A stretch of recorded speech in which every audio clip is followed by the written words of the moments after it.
It was 21 seconds. We're live. 21 seconds before we go live, Paul shows up as usual. Welcome everyone That's to earlier. the. That's early for Paul. He's only 5 seconds before normally.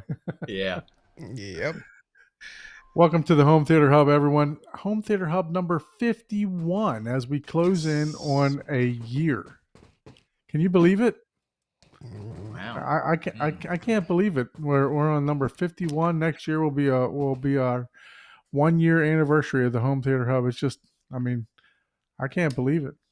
I think I missed one, and then I was not on a couple. Well, not, I mean, I wasn't on the whole time. Once when I was in Colorado, but I did show up, but just to say hello. And then I think there was one maybe that I wasn't on at all. I don't remember.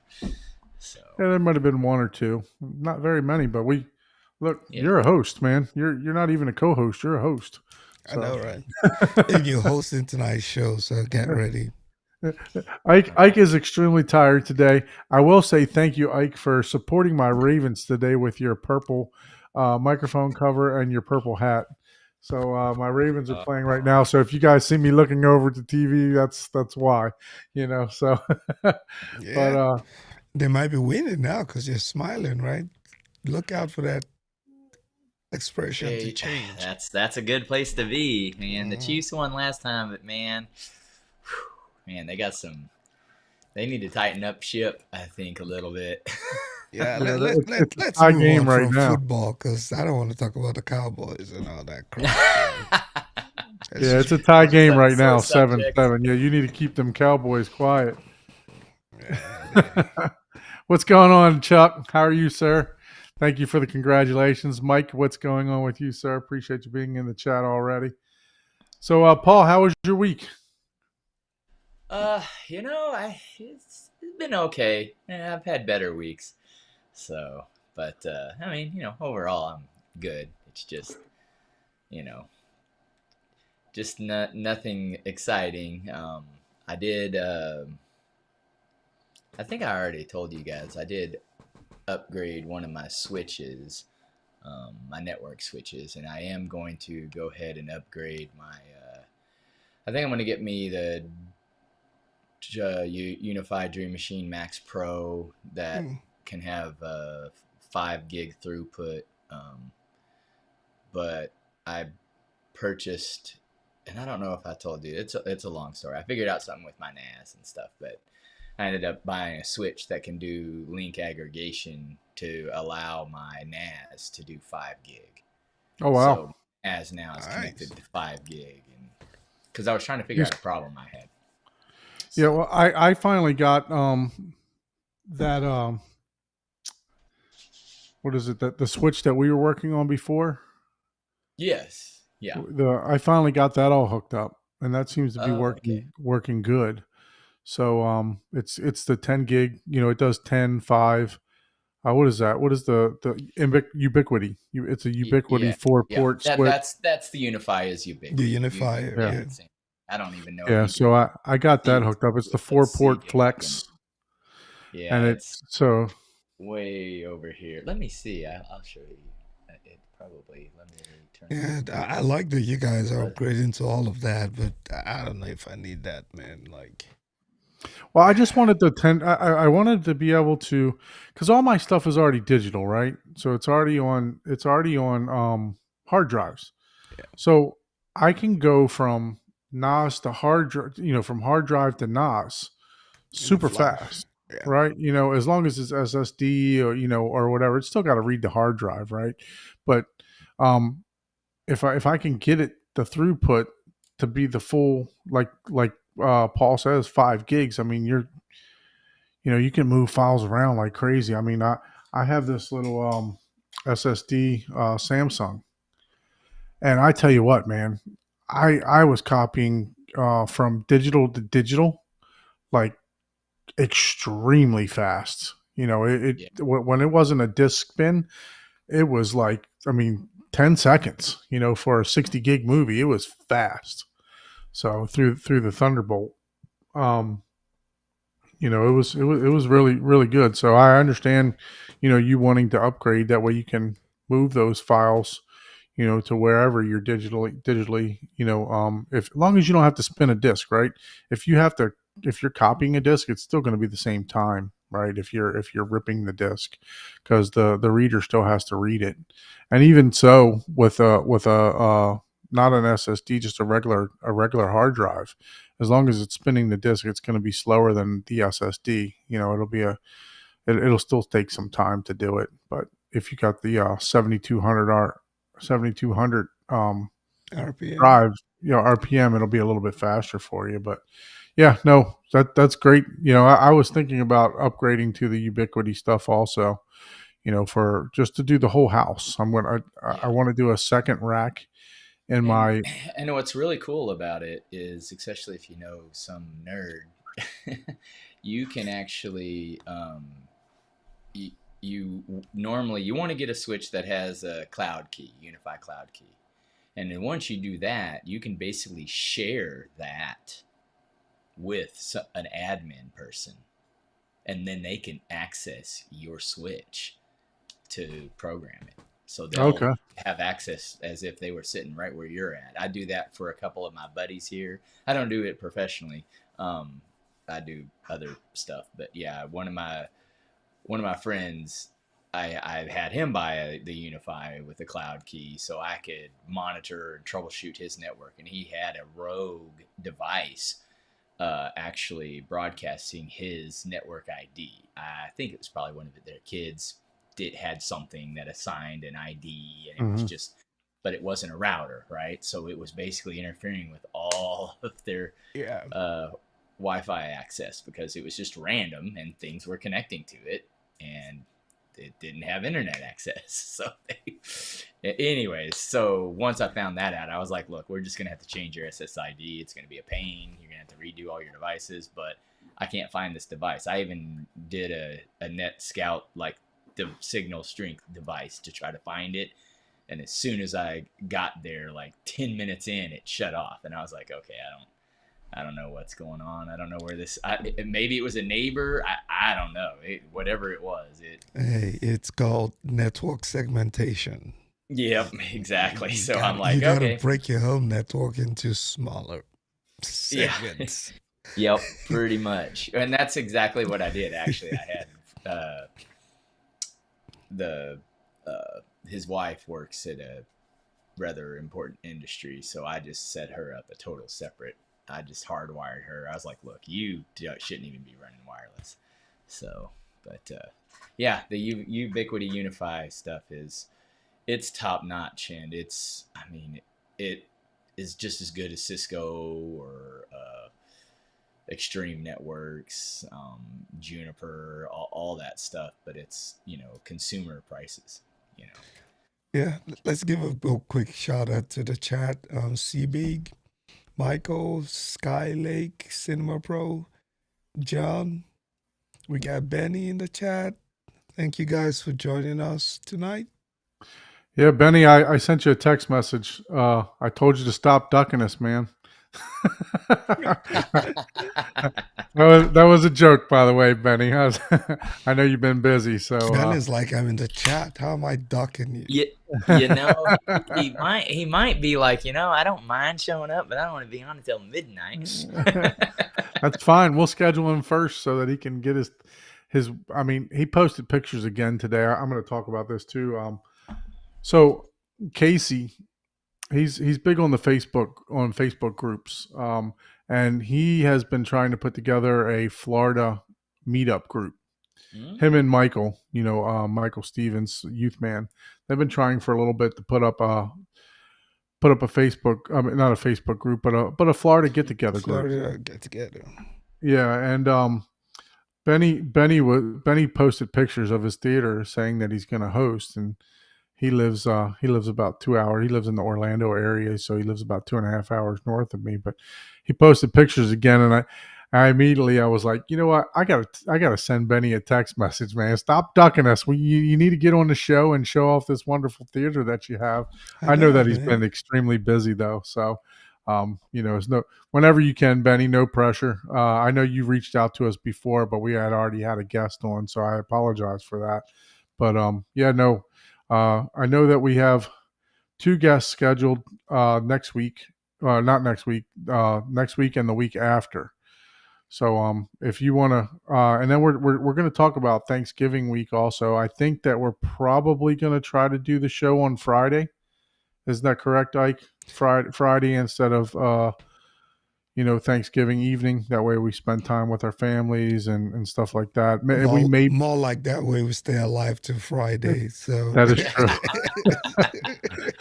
There you go. Yeah, exactly. yeah, so yeah, if that works for Paul, yeah, that also works for me. We can do Friday, and we can make it a short show, and entertain you guys while all your turkey or whatever you eat for Thanksgiving digests. Getting back from You can your watch from us. your from your late night Black Friday shopping, right? Yes. Oh God. Yeah, don't remind me. Do people still do that? Does people still? Oh yeah. I mean, I know, but is it as big of a deal as it was? I mean, it used to be. Now I know there's tech stuff that people always line up for, right? Like the latest whatever super device or whatever. I know that stuff still happens because they have limited quantities. But as far as like, don't people just order it on Amazon? Like For the most part, yeah. I mean, comparatively, because before, it used to be, a $500 TV they'd have for $120. So people were lining up, fighting for that thing. We're miles long, those lines, and first come, first serve. I mean, it was dangerous. I went one time to what was called a hypermart. I don't know if you even know. It was a Walmart. And I mean, I just went there to watch, right? Because I was like, I've seen this on the news and on the, all this stuff. And it was no joke. People were literally taking the carts and using them as battering rams to barrel people. I was like, that's insane. I was like, these people are crazy. I was like, man, they're, hey, and I I was financially in the same situation as they were at that time, but I was just like, man, it's just not. That's not worth the savings, man. It's not worth breaking an arm or, you know. I'm not dying for a $300 Vizio TV, man. Come on, man. Here you go. Well, how about this one? Let me share this one for you. Let's do this one. Let me get that on the screen. Are you dying for this one? 100-inch. It's the 100-inch TV man. for $17.99, man. I mean, can you believe it? I wouldn't buy something that says Google TV on it. I don't know. Dude, not even interested. There's it has 144 refresh rate. There's 77-inch OLEDs for $1,200. No, if I'm gonna do it, I'm gonna do a 100-inch. Oh. So I mean, and then they have another model also. That's is this like the newer model? Or is this like 3 years old? This is this year's model, the QN7 and QN8. Oh. Let me see. Let me share this tab instead. So here we go. Here's the U8. Excuse me. The U8 was $49.99. Saved $2,000 for a 100-inch mini LED TV. Well, that's pretty. Good, right? So it's a high awesome. It's not a Google TV. So I guess that other. Yeah. And this is the one that I'm looking at here. I mean, I guess it probably has Google on it. I'm looking at this one. It's this TCL 98-inch. I saw the QM8 versus the G4. I tell you what, the G4 did better, right? But it wasn't $4,000 better. I can tell you that. Yeah, it's a G4 though. Yeah. But by the way, it seems like I pressured Benny enough. He's going to join us in about 15 minutes. Oh, look at that. All right. Yeah. You online bully. Man. You're such an online bully, man. God. I know, man. I'm a keyboard warrior, man. Don't call me up. He's an influencer. He influenced. Influence the guy, man.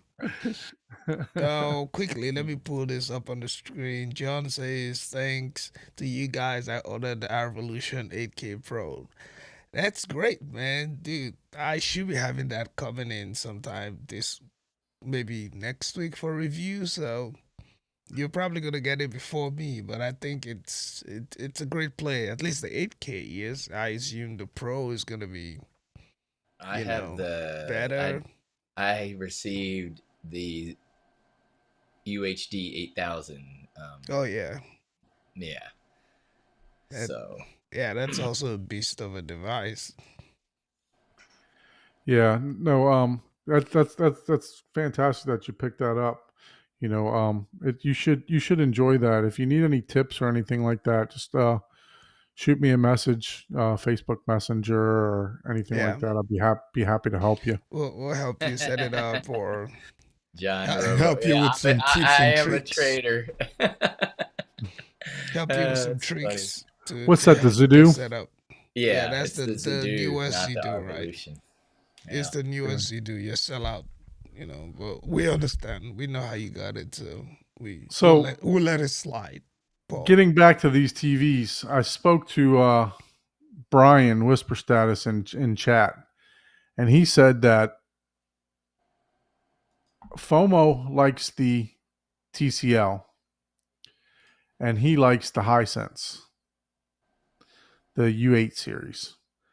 So I think they're pretty close, as far as what they, the two TVs together. I mean, for 100-inch, man, you can't beat that. I mean, it's like, So now wait a minute. Is it 4,000? It's so the 17 four off. so they have it's $39.99 for the Oh, okay. TCL, Okay, right? gotcha. Or yeah, for the TCL, but the Hisense is $29.99. Costco has the 98 TCL for 1,500. So they have another version Now also. we're talking. That's I my know, man right? right there. Thank you, Now Everyday we're Jay. talking. So the 115-inch, John, I believe it's around. It started off at 15 grand. I don't know how much it is now, but let's see. TCL 115. Let me send that QM8. Costco link to the wife right now. 19 grand. 98 inches. Yeah, that's 20 good. grand. That's $17.99 for that one. There we go. Yeah, Yeah. okay. See, I thought I got confused because I was like, wait, was that $17.99 off or was that the actual one? Yeah, 100-inch QLED. That's pretty good. I wonder what Yeah. the one at the Costco is. Not sure.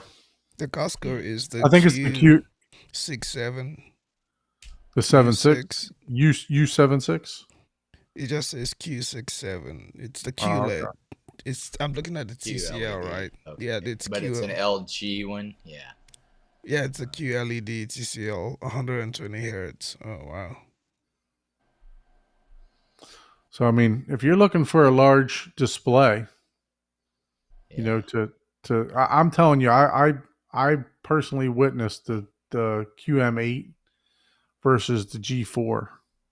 Oh, they have the Hisense on their at Costco too, for Yeah. $17.99. Yeah. Yep. Oh, okay.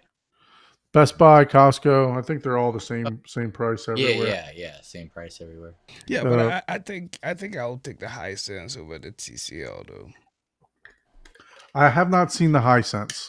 Like I said, I spoke to Brian. He was doing a shootout between the U7 and it was a different TV. I forgot which other TV he was doing a shootout. He was doing like a premiere for.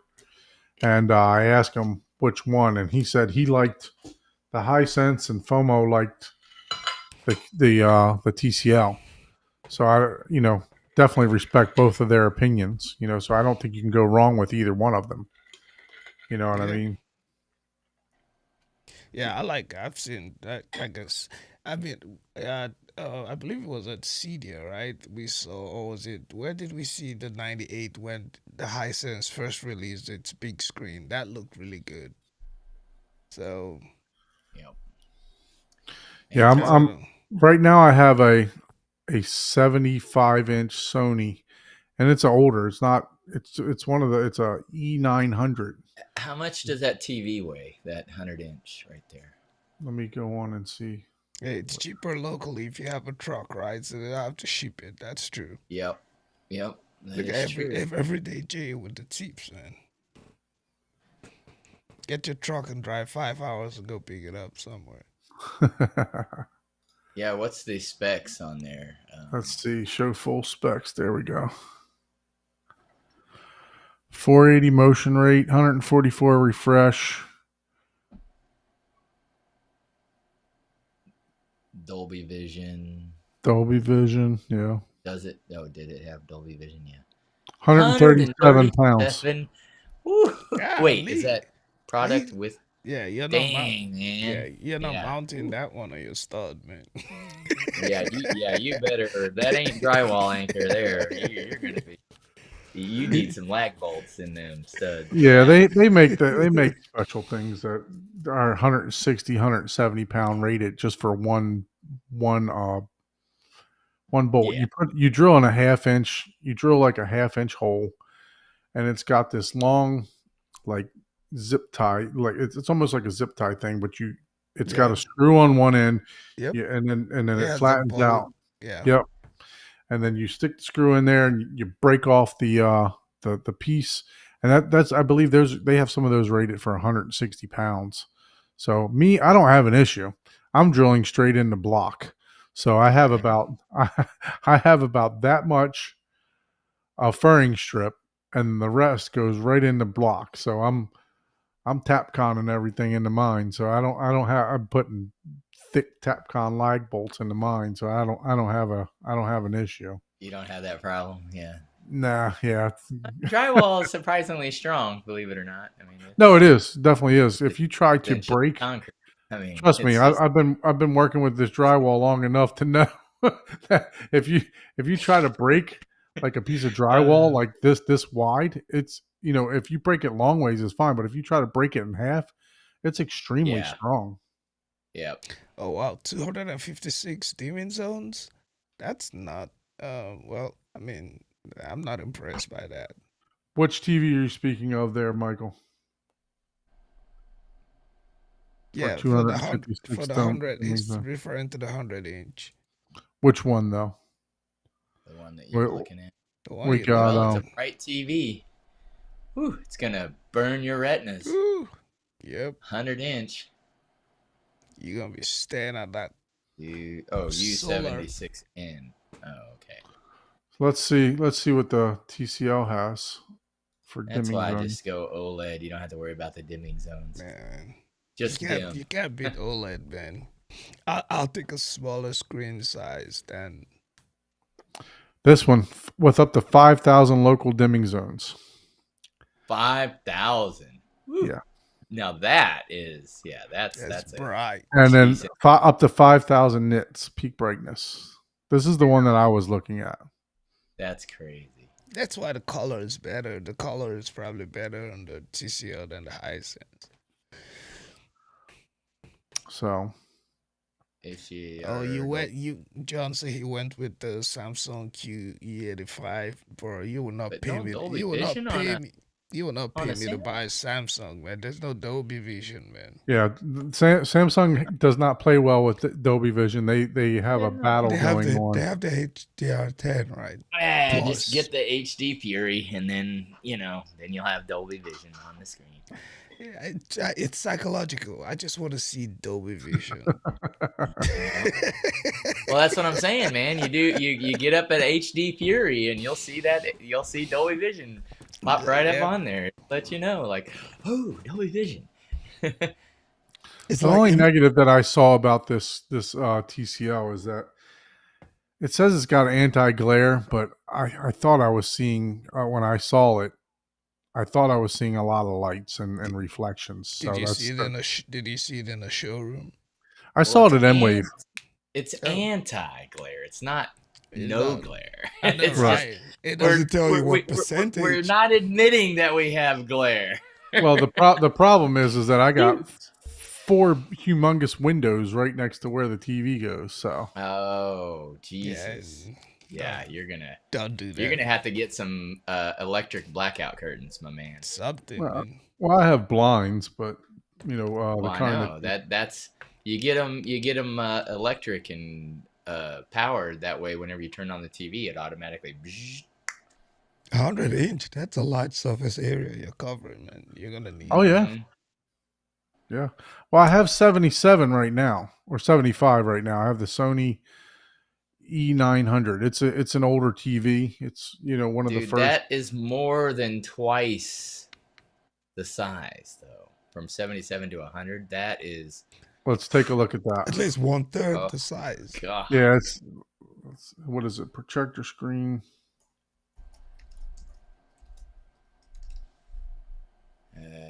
Displaywars.com. Size. What do you have right now? 75? Yeah. And you're going to go to 100? Yes. Okay, so in comparison, your 16 by 9 display is area is 77.78% larger. So I'm trying to find this website that I used to use that would show. Displaywars.com. It's displaywars.com. That's what you're looking for. That's not the one I used to use. Well, this one is the one Yep. you should use. You probably.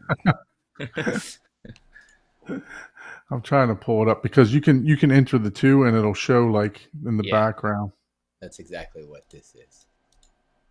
Yep. Share Here, your tab so we can see it. I'll send you the link. There you go.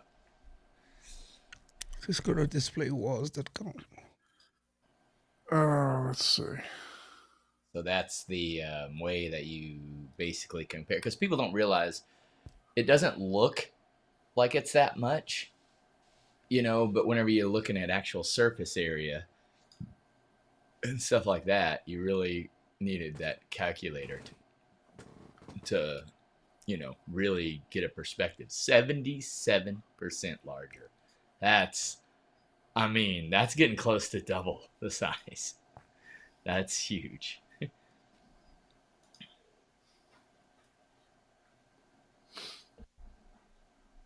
Yeah, that's what I was looking for.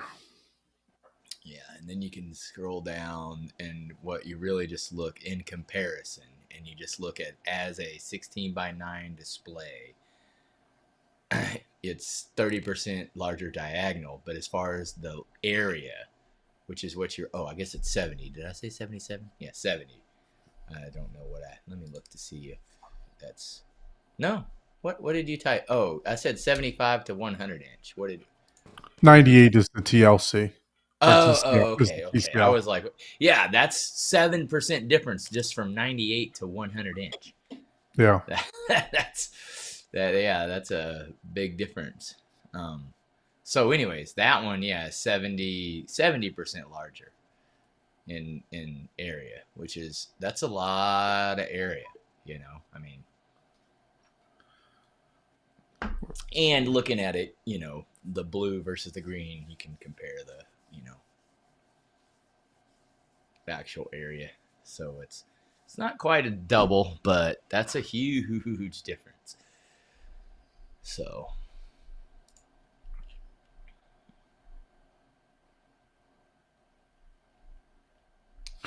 no, it's a lot. It's definitely going to be large. My living room. So I have like a kind of like you, Paul. My kitchen runs into my living room, right? Yeah. So Mm-hmm. so it's about, I want to say it's about 40 feet wide from like the kitchen to the front, to the wall that I use for the living area. So it's when I'm sitting there, it's not like the 77 is I mean, the 75 is small, but I'm not complaining about the size at all. But if I can get something, I'm looking for the next upgrade. To be honest with you, I was going to buy the 83-inch G4. It was. I think it's like $6,700 or $6,400. I've been trying to wait for it to go down. It has the micro lens on it. This year for the 83. Last year it did not, so that's why I didn't buy it. But the micro lens was on the 75, and I'm not going to upgrade to the same size TV. So I wanted to at least go a little bit bigger. It was just barely gonna fit because I have cabinets off center to the left, and then I have the TV to the right. So my wife was saying, let's take the cabinets down and just put a big TV in there. I'd have to do a little bit of stonework and stuff like that, but I'm trying not to take on any more projects right now until I can get everything else done. So, but I will make an announcement. I would technically recommend not starting another project until you finish the one you I want. bet you he would finish that one a lot quicker. Yeah, because the wife would Because make there's no drywall involved. You'd be finishing stonework faster than you ever did into a single piece of drywall. So She'd be like, why isn't this done yet? And you'd be like, oh yeah, I'm finishing it. the last piece of window drywall went in today. So we need a sound bites, man. You need to get the yay, the crowd noise and stuff like that. So now I got to put corner bead and start mudding. So I got to figure out what corner bead I need to use for double drywall, because the regular metal corner bead is not going to work. It's not wide enough for double drywall, unless you do overlapping, which around the windows I did not do overlapping. So I just cut it. What's going on, Benny? What's up, guys? What's up? Let's stop sharing this ginormous TV. Benny can put us to shame with this wonderful theater that he's got set up here. Just look at the blue lights in the background with that shirt. Like, look at that, man. He's got he went and put the Home Theater Hub shirt on for us and everything. It's your show, Benny. Now you're the host. Yeah, for sure. So we met Benny. I met Benny at M-Wave this past year. He was very gracious in sharing some tips with me on how to operate my camera properly and everything else like that. How to set it up. Benny's your profession is a videographer, correct? Video and photographer. Photographer first, then videographer second. Yeah. Okay. Yeah, so I met him at M-Wave. Michael used him on several of his videos, right? Several of his I think he's had you come out on various videos, and then also at M-Wave for a couple years now, correct? Yeah. Yep. M-Wave, CDO. I was just behind the camera. He does all the editing. Okay. Yeah. Okay. So you just shoot for him. Exactly. Yeah. But yeah, met Benny, and he was telling us about his theater that he was putting together, and I was trying to get him on the show while he was building, but he wanted to show the finished product. He didn't want to show the build stuff. And so yeah, plus all my downtime I was using building, so I really didn't have time to do it. Yeah. So start to finish, how long do you think it took you to build out your theater? Oh, maybe 5 months, 6 months. Yep. Very From good. construction to end. Yeah. Yep. And what are we looking at as far as dimensions for your theater? 21 by 17 and a half. So you're right there where I'm at. I'm going to be at 21 and a half. Mm-hmm. But once I put I'm at 17 now, but once I put my panels on and stuff, it's gonna drop down to like 16, something like that. Yeah. That's why I didn't go with floor to ceiling panels, because I didn't want to lose that much into my room. Yeah. I was thinking about doing the same exact thing as yours. You guys will see in a little bit here what what he did. But Benny, give us a little bit of history about yourself, about the what got you into home theater and everything like that. Yeah. Oh man, I've been in home theater since man. I used to work at a rent to own center, and I used to be able to get everything from cost. So I was a manager out there, and then I don't know if you remember those big Mitsubishi TVs. They were really thick, and it was Yeah. 65 inch. That was like my first big TV, The big rear silver projector. box. I Yeah. got one of those. Then all of a sudden, I started getting the speakers, and I think the Matrix just came out when I bought that, and that's where everybody was getting into hi-fi really bad right then. So then when I bought a house, I sold that. Then I bought a clips. I bought a whole clip set, and I had that until maybe 3 years ago, and until I went to M Wave, and that's when I changed Wrong everything. thing to do, right? Yeah. Yep.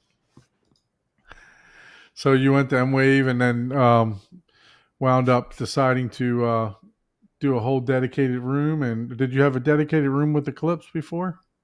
No, this room used to be our back living room, and we just put the wall up when I did this construction here. It used to be an open concept room, Okay. and so the link I send you with pictures, you can see the before and after. All right. Let me email that to myself so that I can Yeah. so that we can pull it up here. So what was you said you've been in the home theater for a little while, but what was actually a starting factor for you? I mean, did you go to somebody's house? Did you I know you said you worked in the rent to own store or whatever, but what pushed you over the edge to say, hey, I gotta start doing this? Really, just being a movie buff. I don't really know what kind of clicked because I always been into the sound and to movies. I mean, just being in front, going to Best Buy, looking in their showrooms, and that's probably what kind of pushed me over the edge when I went to Best Buy because that's where I bought that big clip set. I bought it Hmm. from Best Buy, and they had the big screens in there, and I was just like, whoa, you know. Yeah, I'm trying to email myself for this.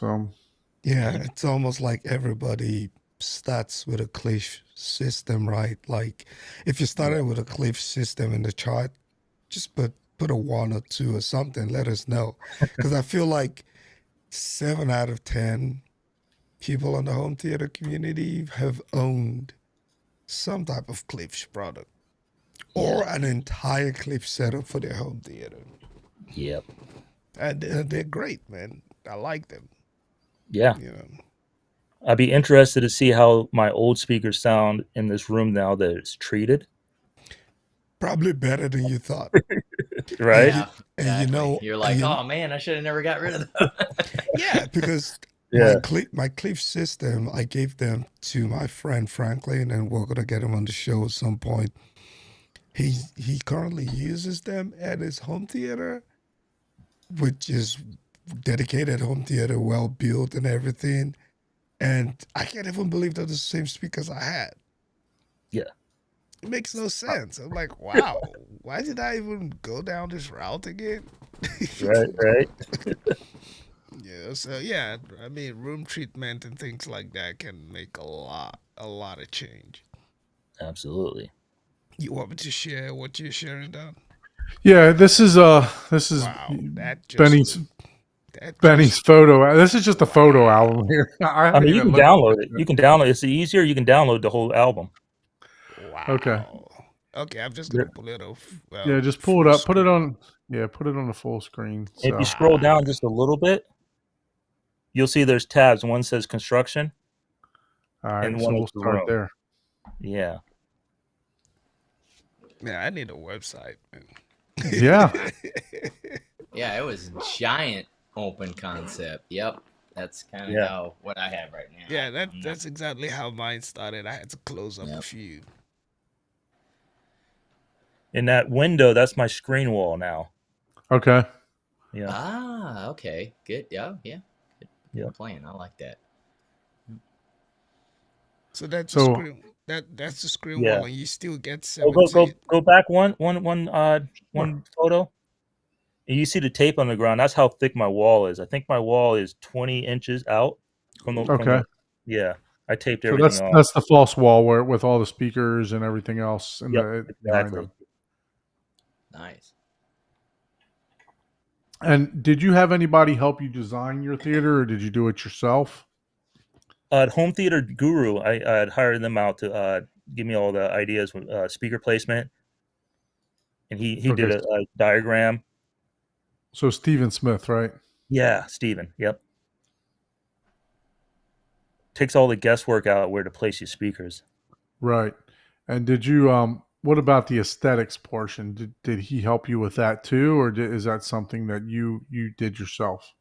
That's what I did myself. I wouldn't say myself. I probably stole some ideas from other people's ideas on Facebook and videos.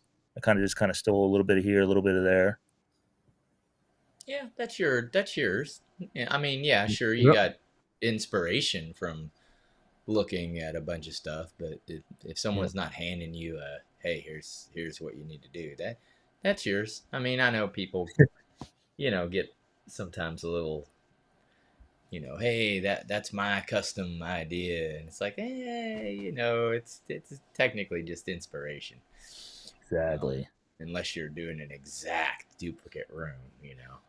Yep. So So did Benny that's cool. did for construction purposes, did you do double drywall? Didn't look like you got clips and hat channel or anything on this. Did you do any type of soundproofing for this? No, because my mind, I'm thinking if I'm going to sell the house, I'm probably gonna have to take this wall down because this is the main living room. So I didn't want to Okay. go too crazy. And anytime I watch a movie, I have to watch it with my wife. She don't like me cheating on her with odd movies. So you know, That's awesome. so sound bleeding, I wasn't 100% concerned about that. I Yeah, see. because she'll be with you in the theater most times, right? So Yeah, exactly. And is this a solid core door that you use there for that, or did you They just? call it a solid core door, one of those doors you get at Lowe's. Uh It's huh. not that. I think most of the sound that you do hear outside the theater is coming from that door. yeah, Okay. Yeah, And you just put rock wool in the in there. Yeah. yep in the back wall there or in the sidewall. Yeah, I made mine kind of like you did, with the idea that hey, somebody may want to reverse this, right?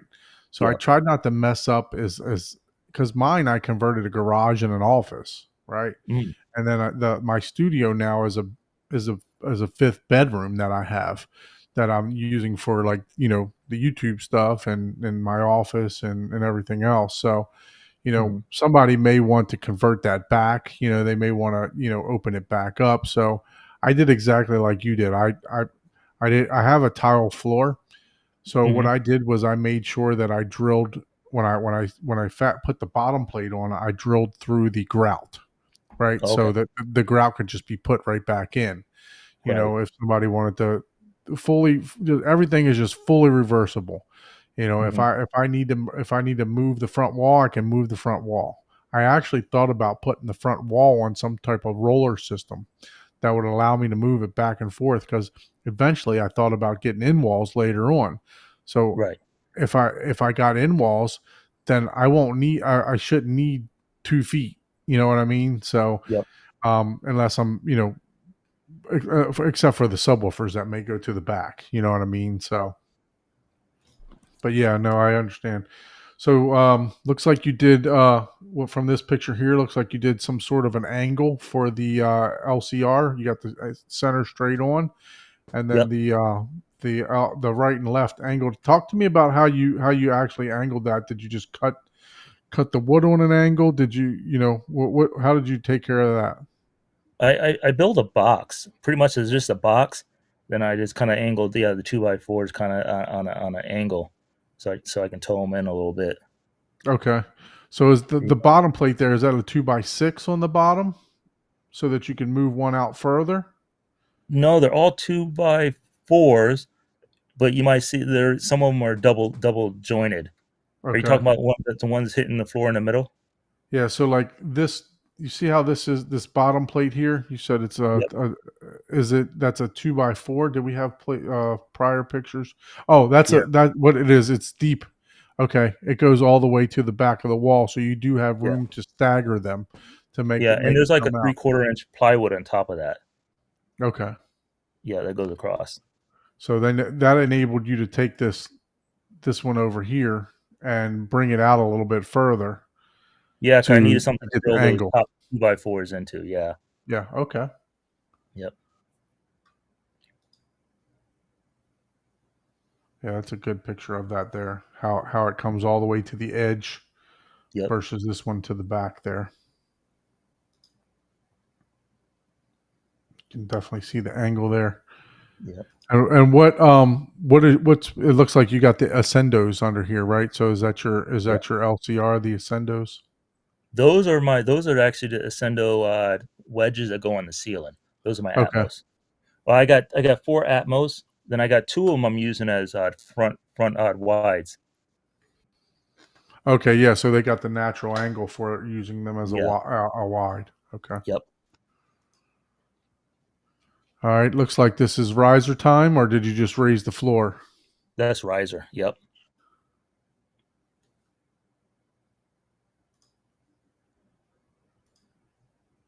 And I did probably 80% of most of the work myself. That's awesome. Yeah. Did you have somebody help you with the electrical, or did you do the electrical yourself too? I did the electrical. Oh, I did all the electrical in the room. I did hire the electric guy to run 220 amps to my closet to my rack. Okay. Yeah. So how tall is your riser? It looks like you did two things at 2x6s there, so it's about 12 inches tall. Is that Yeah, correct? 12 inches. Yep. And I was off by after I put it in and I sat down. I didn't realize the couch in the second row, you kind of fall in maybe 3 inches into the softness, and I Oh, Right. couldn't see over the couch or the front row, so I actually had to build another riser underneath the couch. Oh, yeah. Oh wow. Like a Yeah, smaller you'll see one. that in later pictures, but so I did hire a painter and I did hire someone to mud my room. I didn't want to mud it. Yeah, I've tried, man. I've had 4 different people come over here, probably 5 or 6 to be honest with you, and they all give me a price, and then they just don't show up. Oh, So it's like so like 2021, I had somebody come over to hang 80 sheets of drywall and do a level 5 finish. They were going to charge me $4,700. oof. Ooh. I've done all the work, and I had another guy come out. I had like 3/4 of the drywall done, and they quoted me $6,300 to do it. 3 years later, and Yeah. I did more than 3/4 of the work. I'm like, there's no way I'm going to pay you to do that. Yeah. I'm just going to suck it up and do it myself when I had a quote. But yeah, I just had another guy come out the other day. He quoted me $5,500 just to do a level 5 finish. Wow. Which I don't need a level 5 finish. I mean, Yeah. I'm going to cover 3/4 of it up anyway, but it was $5,500 for level 5 and like $3,500 for level 4. So it's, I mean, it's just like, dang, I wish I'd have just paid for somebody to do the drywall back then, instead of being stuck. They would have probably done the whole thing for the same price. Correct. Yeah. It's called penny wise, pound Yeah. foolish. But hey, Paul and I would take, we'll charge you maybe 4,500. Take a few days off work and come do it. Nuh-uh. Right. You kidding? I'd be charging him $10,000. I'm like, dude, I see all that equipment you got. You What can is that? afford Level 12? Yeah, That's you the need problem too. You need to hide the equipment when you invite them, man. Well, no. Well, here's the problem. I live in a gated community, and some of the houses, in my neighborhood, when as soon as you turn into the neighborhood, like the houses that are on the lake that you can look at, they're like $2.5 million. Now my house is nowhere near that. You know what I mean? But Yeah. Same situation. Soon, Yeah. soon as they drive in the driveway, it's like, Yep. add 1,000. Yep. Soon as they open That the is, gate up. hey, I hear you. That's true. Because when people come to my house, they're like, "What the heck?" Because all the houses you're passing, Right. Yep. they're like, "Damn, dude, you must be." And then they get to my house, they're like, "Oh, what?" I was like, "Yeah, cheapest house in the neighborhood." And I've looked. I literally am the cheapest house in the neighborhood. It's pretty wild. But yeah, there's Hey, Don, I just sent you an equipment list in case you had questions on what I have in here. Yeah, you just need to tell them you're the housekeeper, that you don't own the house. You know, Right? yeah, it will keep the price levels like, look, I don't own the yeah. house. There you go.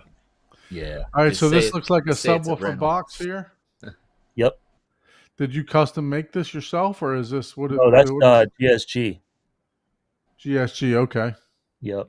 I actually I had them just build it, and I just do, and you can have them build to assemble it for you, and Okay. not finish, and I painted it. And Oh, wow. it's sweet when you order from them and they build it. It's pretty much sanded, and I didn't have to do it. I didn't have to sand it. I just painted it.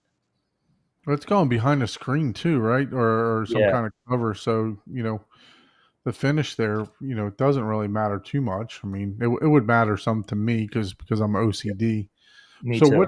what is the paint color that you got going here? I text that to you. Okay, let me see here. I don't have it on my screen in front of me. Sherwin Williams dark ash Mm. Yep. for the all walls and ceiling, and stonemason gray for the trim. Okay. Yep. You don't see the trim yet. Yeah, you did good at taking a lot of progress pictures. That's Thanks. pretty. Did you put this on AVS forum also? Yeah. Yep. Okay. I got a build thread on there. I wouldn't call it a build thread, but pretty much like this. Yeah. Painted all the 2x4s black. Is that a Duretex? Is that what you use for the subwoofers? Yep. Yep.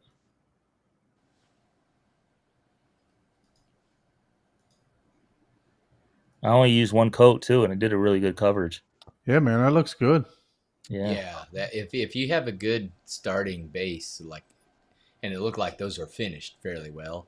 Yeah, you can get one coat on that stuff. Yep. For sure. And those are 221s. Dang. Yeah. Let's see. What you got?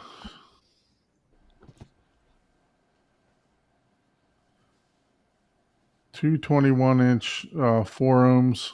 What? Who makes those? San 214. Oh, what is it? Is LA something? LaQuash. I don't even remember the name.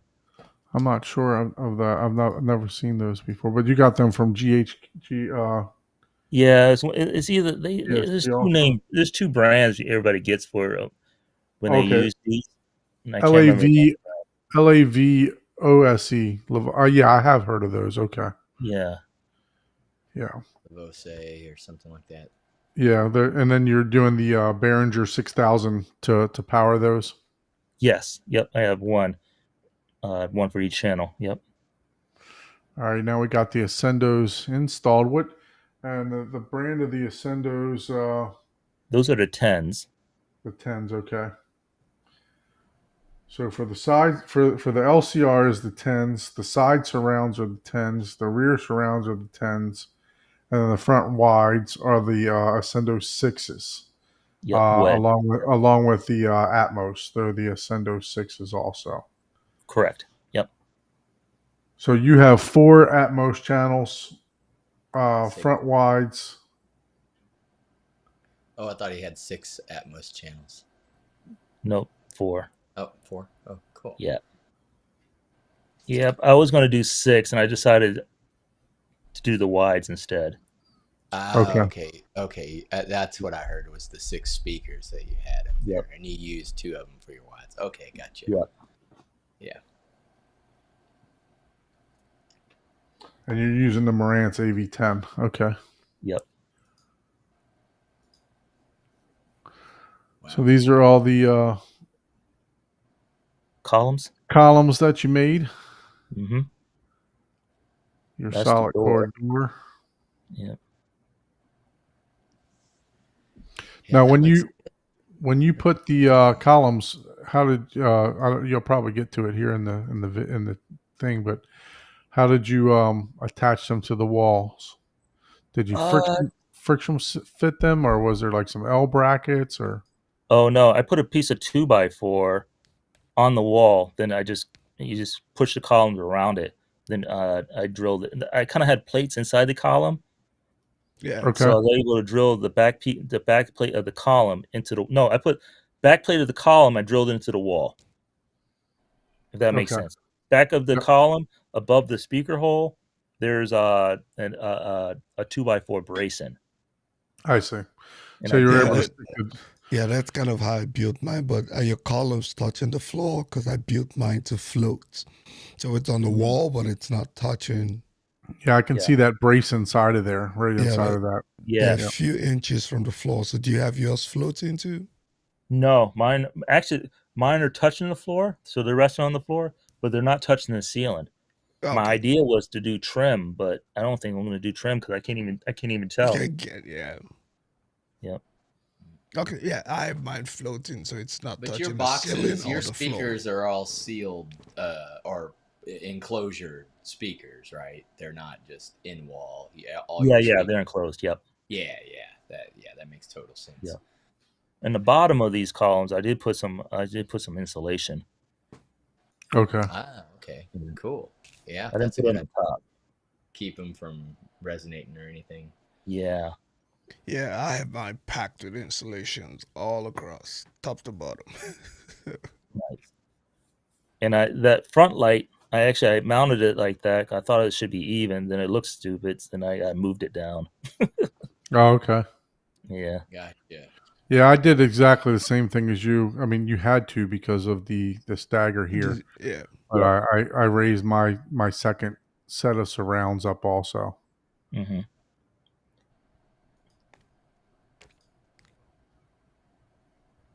What are Yeah, we but showing here? That's how my panels install onto the wall. Okay. So they float off the wall like a 1/4 inch. That's able so I can run speaker wire behind the panels, and it's pretty much just a floating picture frame I just shove in there. I I see. think if you go to a next one, yeah. Then on top of that, and that's how I put the lights. I put the lights in that channel on the top. Okay. Oh, okay. Cool. Yeah. and then you ran the power cable. Those are powered, right? Electric powered. Right. So you Okay. see that bottom piece of that wood right there. You can see the screw holes. Yeah. Yeah. There's Velcro on that, and that's what the picture the my insulation panels stick to. Oh, Nice. okay. So So Michael you asked, "What was your thought on your tweeter height whenever you were doing that?" What do you mean? Oh, As far as the Home Theater design. Guru gave me a diagram, and they told me how high to mount all the speakers. Gotcha. Cool. Yep. So I marked all before I even started building. I marked all the speaker placements on the wall first. Ah, nice. And yeah, Yep. I'm sure he probably took into account the dispersion pattern and all Yeah, that. the speaker, Yeah. the brand, and Yep. all that. So Yeah, Yep. yeah, this is the process that I have the questions about because I'm thinking about, obviously my room's 17, 21 and a half feet long.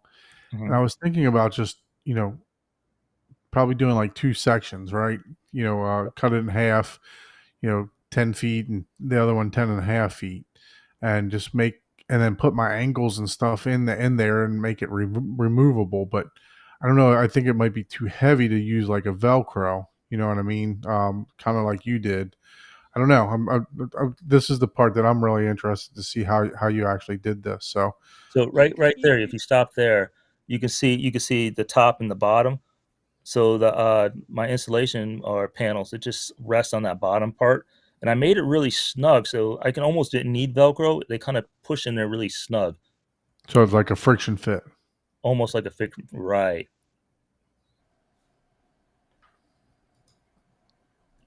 So these are 2x4s on here, right? No, they're like one by twos or One something by like two, that. one by three. Usually Okay. they should be lightweight. Yeah. Yeah, they're very lightweight. Yeah, and I just use a trim nailer and glue to get them up there. Okay. Except I got a small piece of wood that drills into all the studs on the wall. Then the other pieces that you see now, those are nailed with a nail gun, finish Okay. gun.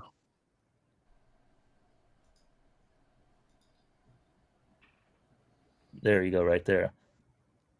And I can tell you, if you're thinking about doing Velcro, Don, you there's Velcro that you get the industrial Velcro that you'll staple on, and it's like 2 inches wide. Hmm. Yeah, That stuff holds like 400 pounds. Oh It's wow. insane.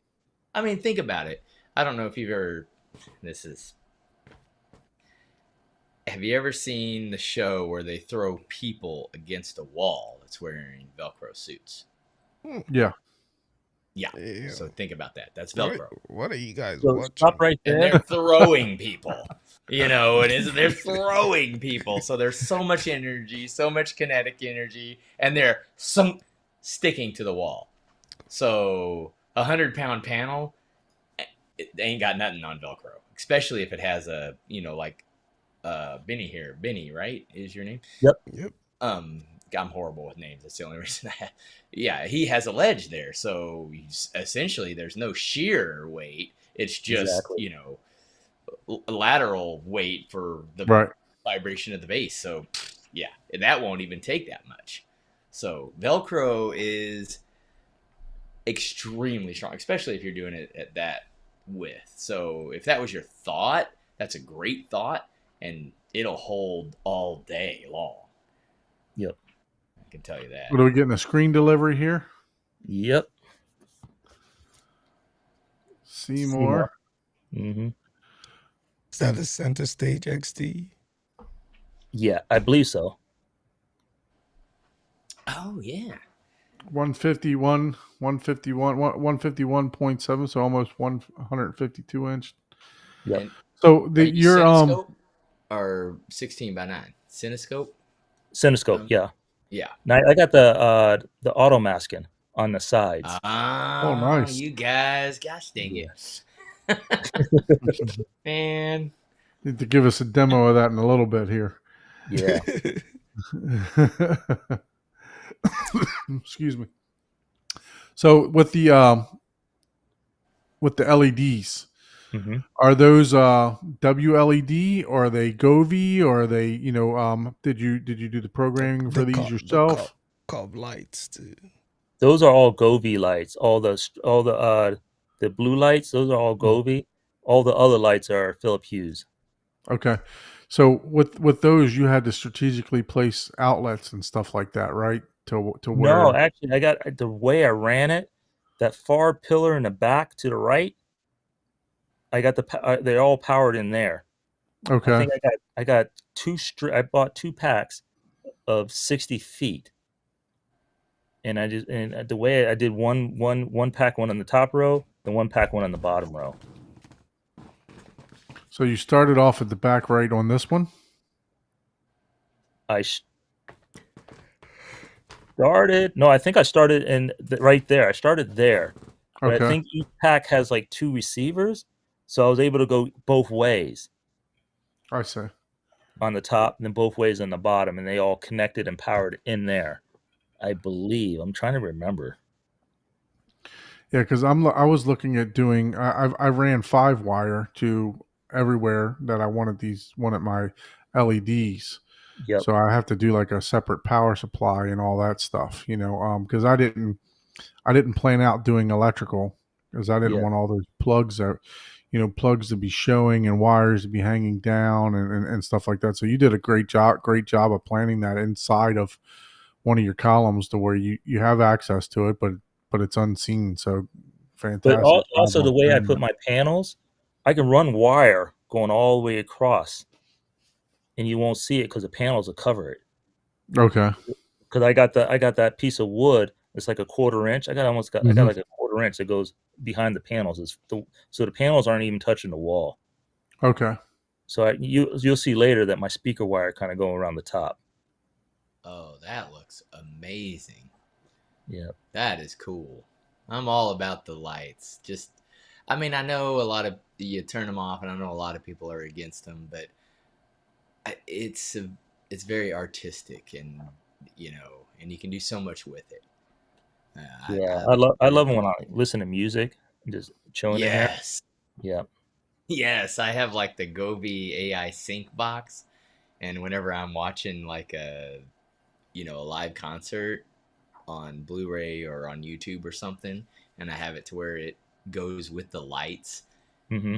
And dude, you literally feel like you're there. Whenever they're like flashing the lights or there's a flame on screen or whatever, and all the lights interacting. Yeah, I know it flushes out The the screen. screen. Yeah. But I mean, you just turn it down to where it's not, you turn the bright, you have to adjust. It does take a little bit to adjust, right? Like behind the screen, I have it a little brighter. Underneath, like the couch, it's Mm-hmm. brighter, but, or behind the panels. But anything that's like overhead or whatever, I turn that down to where it's Yeah. like, it does. But yeah, I love this. This looks amazing. This is a great job. So I'm assuming is it just one color, or I'm assuming they're RGB lights, Yeah. The or RGB. They go yeah, any color. Yeah. Yep. yeah. So yeah, that looks amazing. Thanks. Yeah, that's definitely turned out really really nice. Trying to get Scottio to jump on here with us. He's active in the chat. Thank you for joining us, Scottio. Trying to get him to jump. Trying to send him the link to see if he can jump on with us. Yeah, if he jumps on, I'll tell him what I found out about my faux pas on my NAS. He'll love it. So now we're moving to Yep. the rack. This is 72. Uh, That I looks can't remember. that looks like a 44U, right? I think it might be a 44. Yeah, it looks the same height as mine. It's like Yeah, probably 6 feet tall or something. Okay. Yeah. that's a 44U. Yeah. You can see the wiring going behind things. Yeah. Now I see your speaker wire being ran. Yeah. And if I had to run a power wire, I would run it on the bottom part of it so it's not touching the speaker. That's a great idea too. Yeah. Oh, Don's stealing every idea he sees. Ah man, Yeah. I think that's the only reason sponge he mode. started He's this asking channel. all these He's like, questions, right? you know what? I Let me need just all get the ideas I ideas. can get. Do you realize how many home theater tours I've watched? Mhm. I mean, I love them. Don't get me wrong. I Yeah. love every single one of them, But Mhm. yeah, I mean, I used to watch the guy, what's the guy's name from? He was in Australia. Not Tony, but there Oh, was another guy too. Sakis. Yeah. I used to watch all his. He had like 50 some theater tours. Obviously, watch all the ones that Tony does. Michael does. Whenever I see theater tour, I gotta watch it. I haven't had the time to watch Jordan's Haterade Cowboys new series that he's got working on, the epic theater tours. But Yep. I need to be able to sit down and watch those though. But yeah, it's I can't get enough of theater tours. I really like looking at people's creation and their eye for design, right? So Yep. it's something that I feel that I'm lacking. I love a really nice house that's has a great interior design and stuff like that. So, but yeah, I mean, you did a really good job with from what we've seen so far. And now you Thanks. got the looks like you installed the Atmos, the slant. It's up on the top. Yep.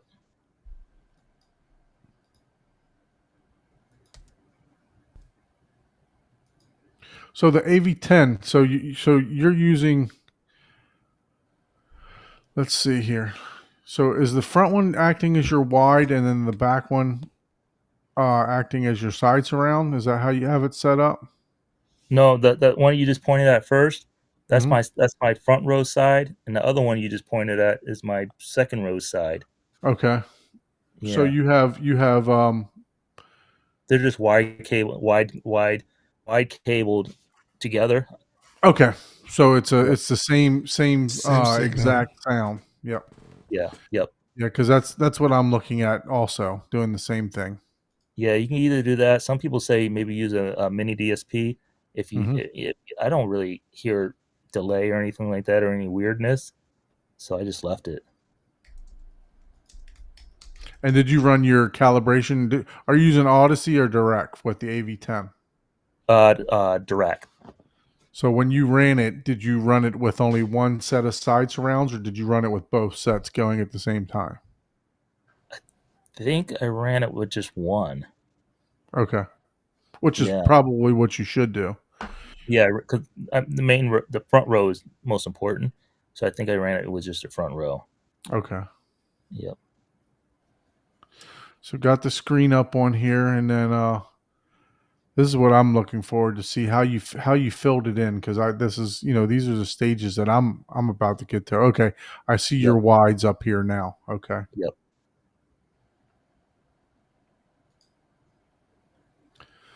so it looks like you got it all filled in. Do you have any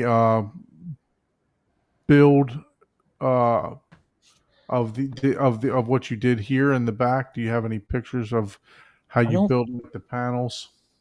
I don't think so. I mean, they're pretty much just square picture frames wrapped and just wedged in. They're and with Velcro. They're kind of like friction fitted in. Okay, Yeah, and I think I did on the far right side where you see the hole at. There's one on the bottom and there's one on the top. I didn't do one continuous one. I did two and I stacked them together. I see. Okay, Yep. And I think I used 2x4s on there on these because I want them to be kind of beefy so they'll stand up. right. Oh, gotcha. Okay. Yeah. And I wanted it kind of flush with the screen and the screen was pretty thick. Yeah.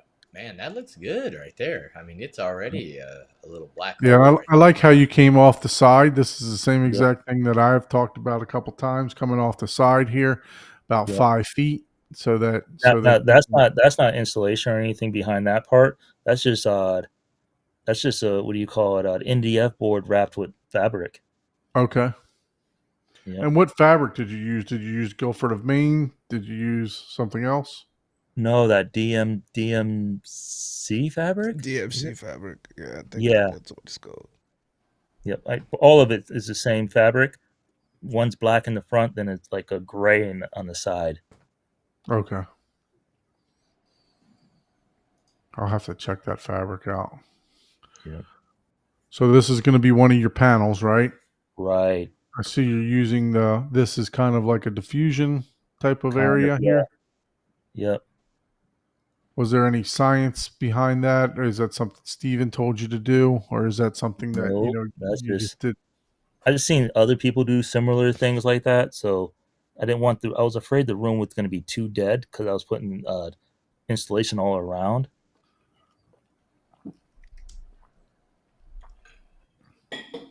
All right, so And basically Steven that's like sent you a one by PDF. four. I'm sorry. That's 1 by 4 or one by 3.5, basically. I think 1x3 or something like that. Yep. So what's the weight for the 15-pound weight? You got to get in your build your workout in between. That's just holding things as I staple things in together. Yeah. Got to stay healthy, man. Don't knock Look, it. Right. I trust me. I understand because I built my whole room by myself too, right? So Yep. when you're hanging drywall, I had to build myself a little brace for the ceiling to be able to slide it in up on the top, and then swing it over, and it'll hold the back end while you go nail in the other end. You know what I mean? So Yeah. definitely understand. Shit. I had ratchet straps strapped to the ceiling so that I can lift full I can lift up a full piece of like a soffit at a time and then just bolt it in. So yeah, like That is hilarious because that is exactly what I did to hang my when I used to have the 120-inch electric motorized screen that dropped down yeah, because there's just no way that thing's like 100 pounds or whatever. right, So I right. had to ratchet strap one side of it, Yep. ratchet it slowly up, and then I went over and moved the ladder, grabbed the other side, ratcheted it, moved the ladder back up. Yeah, that's hilarious. It's like, yep, you just Yeah, figure it you out. gotta do what you can do if you want it Yep, done, right? that's funny Michael though. made a Like, comment in here saying my wides need to be separated and delayed. Those wides they are delayed. They went through Dirac. I think you heard us talking about the other back row side surrounds. Let's see, where are we at here? Okay, yeah. Those wides need to be separated and delayed accordingly. Looking great room though. Yeah, so the wides are, yeah, like you said, they're you know, looking to do the same thing with my side surrounds also. I had asked Paul this uh, a while ago about, should I just run them in parallel or in series, or should I try to implement a mini DSP to add an extra channel? a Even thought delay, about using I even zero. thought about using like a whole separate receiver, because I have another Denon that I could use just to power those channels. You know what I mean? So um, I'm gonna play around with it to see what will work the best. But more than likely, it'll probably just be wired the same way that you have yours. Yep. That's pretty cool. You got the built your own scatter, your combo panels there. I do like that. Yep. How And what effective did they are, you I have no idea. what did you use here? Is that the Owings Corning Yeah. for? Yeah. Okay, that seems pretty rigid. Is that like a duck board? Is that like a it's not like your typical fiberglass, right? No, it's more stiffer, so it kind of stays in place better. Yeah.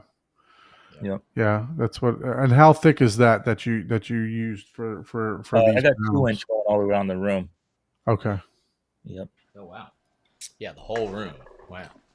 Yeah. I mean, but it's not floor to ceiling, though. Yeah, but yeah. Yeah. Oh no, I am. People always say, "Oh, don't overtreat your room." I'm like,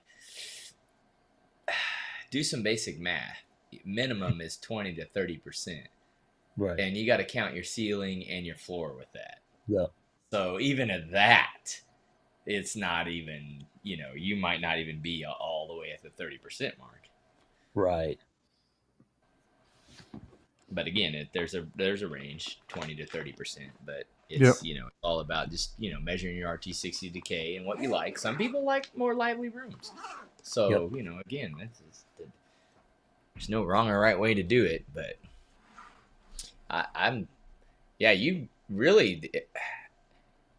So did I forget his name, Home Theater Guru? Did he plan out like where to put the panels, or did you did all the absorption and acoustic panels? You said you did the design, Yeah.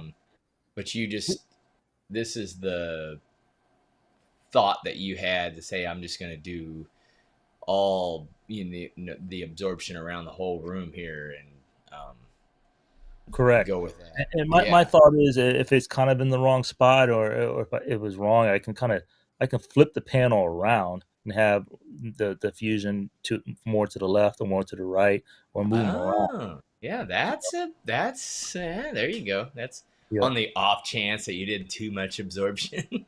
Exactly. I can Yeah, take something. you're like, oh, okay. Let me guess. You didn't have to flip any of those. It's not. I mean, I haven't measured, but it sounds fine. Brandon Yeah. Hill kind of did my calibration. Oh, okay, cool. Yep. Yeah. So yeah, that I like that. That looks cool. I mean, it's Yeah. it's got enough contrast that it doesn't look like a black hole. Which, don't Exactly. get me wrong, there's nothing wrong with that. That Yeah. I get that as well. But this, even with all your dark colors that you're going with, there's still enough aesthetic accents that it breaks it up to be appealing. So you have obviously some artistic or design sense, more than just, oh, hey, let's go all black. And Oh, he's a photographer, so he's got that eye, right? oh, that's true. I Right. forgot about that. That makes sense. Okay. So it says here, panel fabric is Acoustimac DMD black and DMD charcoal. Okay. DMD. That's what it was. Yep. Yeah. So, what about the carpet here? What color did you go with here? Because sometimes light is deceiving in pictures. I didn't write down the carpet color. I don't remember what carpet. It was a Is it gray. it's a light gray? Okay. It's actually kind of a dark gray. The white kind of makes it Yeah, that's what I was saying. Sometimes the the kind of light a is medium gray. I deceiving. would say maybe. Okay. Yeah.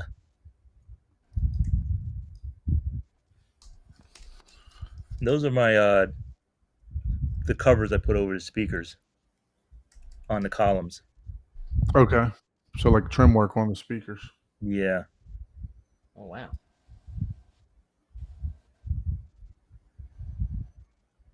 Those are just I didn't velcroed think on. They're about just doing hanging on that. to Velcro. Now you just give me an idea. Mm-hmm. Is that particle board? What did you use to make it? That's MDF or M- MD. Okay. MDF. Yep. That's MDF. it there. Yeah. Hmm. I And mean, it looks if like you it looks like you layer just up. routed the edge. So I sanded it. I just use a sander. oh Oh, wow. wow. Yeah, electric sander, and just kind of sand it. I use like Dang. really grain, like really thick grit. It was like a 40 grit or something. Man, you were wearing your arm down. It actually wasn't that bad. It only took like 5 minutes for each board. Now you Oh see wow. why he had the Yeah. dumbbells, right? Oh, did Yeah, you use an exactly. orbital? You use an orbital sander on that? You didn't hand sand that, did you? Yeah. I use an orbital. Yep. Yeah, okay. I was gonna say, dude, if you hand sanded that, you ain't no way. I ain't arm wrestling you. Yeah. You can see Yeah. the pad in the background. Mm. Mm. Oh yeah, there's the pad in the Okay. background. Yeah, that makes sense. Yeah, but still, I mean, to get those, even, right? To look on the 45-degree angle like that, I would have used a router to do that. You know what I mean? Set it up to where I just ran a router that would make it a little bit even. But Yeah. hey, if sander worked for you, that's fantastic. Looks like this is the You know what? platform that you used. When Yeah. you're in construction, if it's within a quarter inch, it's perfect. That's Right? that's the other thing I was going to ask you, Benny. Because you did all this yourself, right? So, Mhm. did you have any prior, um, I guess, employment in construction or any type of using your hands and building and stuff like that prior to you becoming a photographer? My dad was in construction, so I've Okay. been around it Yep, most of that's my what life. it did. Yep, Yeah. same with me. That's what my dad did. So Yeah. yeah, even if you've never even picked up a hammer, you just learn stuff. Right. Exactly. So I had to raise my Yeah. couch up like 3 inches, 4 inches. Mm. Still looks pretty good though. So, Yeah. how high was the riser that you went with? 12 It was inches. like 12 inches. Okay. I Yeah. should So have the went one 16. I'm doing 2x12s and I'm putting 2 layers of 3/4 inch. So it'll probably be about 15 inches by the time everything's said and done for me. Yeah. I went 12 maybe it might be a little higher than 12 because I did do 2 layers of plywood back there too. Or Okay. quarter inch.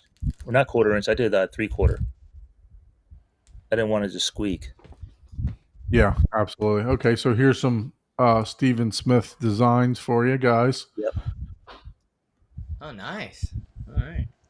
So yeah, he'll tell you exactly where the speakers, the height, the how far they are.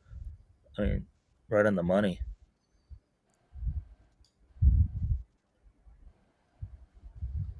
Oh yeah.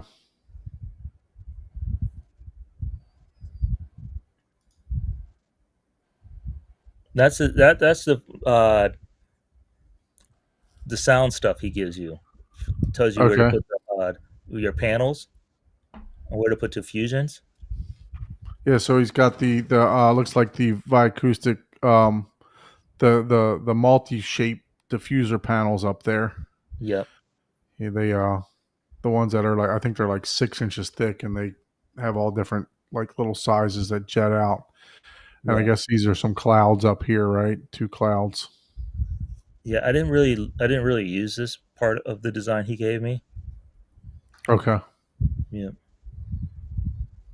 I think that's the last picture in the build section. Perfect. Yep.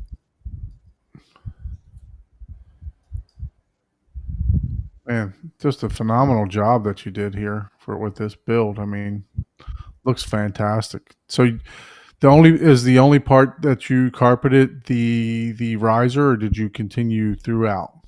No, just a riser. I got a carpet in the front, a Okay. area rug in the front. So let's go. Let's go take a look at the finished room now. That is beautiful, man. So what seats did you use for the front? These are row ones in the front. Okay. Row ones. Yep. Yeah, you know what? Me and Jessica actually like those better than a lot of the other brands. Really? They Yeah. just kind of fit better, I guess. I don't know. It's Okay. just, I kind of fell into it because this guy was selling these, and I wasn't even thinking about getting these, and it just showed up on my Facebook feed. And I was like, "Oh, theater chairs." And he was selling it for I think like 1,800 or something like that for all four of them. Oh wow. So I was like, There you and they still had the price tag. And he never even used them. They were in a room that he was going to make a theater and never used. Oh wow. Yeah. oh, so you bought them from Don? Oh, sorry. Right. Sorry, Mi- that was minor- below the belt. Mine are My bad, slightly my bad. slightly Way below lighter the color belt, than man. those. So I also got two subwoofers in the back. I got the HSU Yeah. 15 Yep. back there. I got two of those. Oh, wow. Dang. So Yeah. you got the 221s, and you got your HSU subs. Jesus criminy. That's a lot. Those wall sconces just make the room look really great. What are they called? The sconces? Yeah, the lights on the pillar. I don't remember. They're just little metal bracket type things. And I got the Philips Hue bulbs in them. I could try to find a link for you if you want it. Yeah, I definitely do. 'Cause Okay. I've been looking to Give him some other link because you don't want him copying what you did. Yeah, don't yeah. care. Give it. I got this idea probably from someone else anyway. No, So, it's good. I like it. It is really. I understand. It's, That oh was for yeah, you, I forgot. Dom. You're a photographer, so I'm like, oh, that makes more sense. 'Cause, yeah, I've done photography before. Actually, I have a centerfold in Hot Rods magazine. Is my claim to fame for, my best photography. did you keep your clothes on or off as a centerfold? Right? Yeah, it That wasn't just, me. It sounded like an erotic magazine or It something. definitely wasn't me. I need to avoid that hot rod magazine. Yeah, exactly, right? Yeah, literally hot rod, Oh man! So the couch you went with here, you went. Did you? Where did you? It looks pretty nice, man. What? It looks very comfy. It's nice and wide. Where did you get that from? That was our old couch we had in our open concept living room. Our idea was actually to just have one row and have that in the front. But Mhm. then I saw someone selling these theater chairs, so then I bought the theater chair, and I was like, well, I guess we got to have two rows now. So I put the couch in the back. That Right. couch, I think, you got at Rooms to Go. It's like a Cindy Crawford couch Okay. from the Cindy Crawford line. It's really comfortable. People love it when they sit on it. Yeah, it looks comfortable. Looks like you I can just am fall all right about asleep. Yeah. Yeah, I mean, I like the theater chairs in some aspect, but when I'm really just relaxing, I just love the fact that the couches you can just be like sitting up. Next thing you Yep. know, you're laying down. Yep. You know, I mean, Yeah. and I know the good movie you generally, you know, it's you don't, you're not like laying down or anything. You're just like really intense into the movie, but Yep. sometimes I start a movie laying down because I'm like, yeah, I want to watch this, but Yeah. I'm No, trying to. me and my wife, we used to watch all our stuff. I had like one of these big couches that it was like super wide. We both can lay on, and she would lay on one end, I'd lay on the other, and we watch TV. And I actually missed that because the couch that we purchased, now, it it's kind of hard. I mean, it's leather. It's kind Yeah. of hard. It's more for show. I mean, it's not like super hard, but it's not as comfortable as my old couch that I had with like these pillow backs and stuff like you got there. So I bought a couch also. So I'm doing couch and theater seats, just like you did. So, and my Nice. my couch matches the theater seats.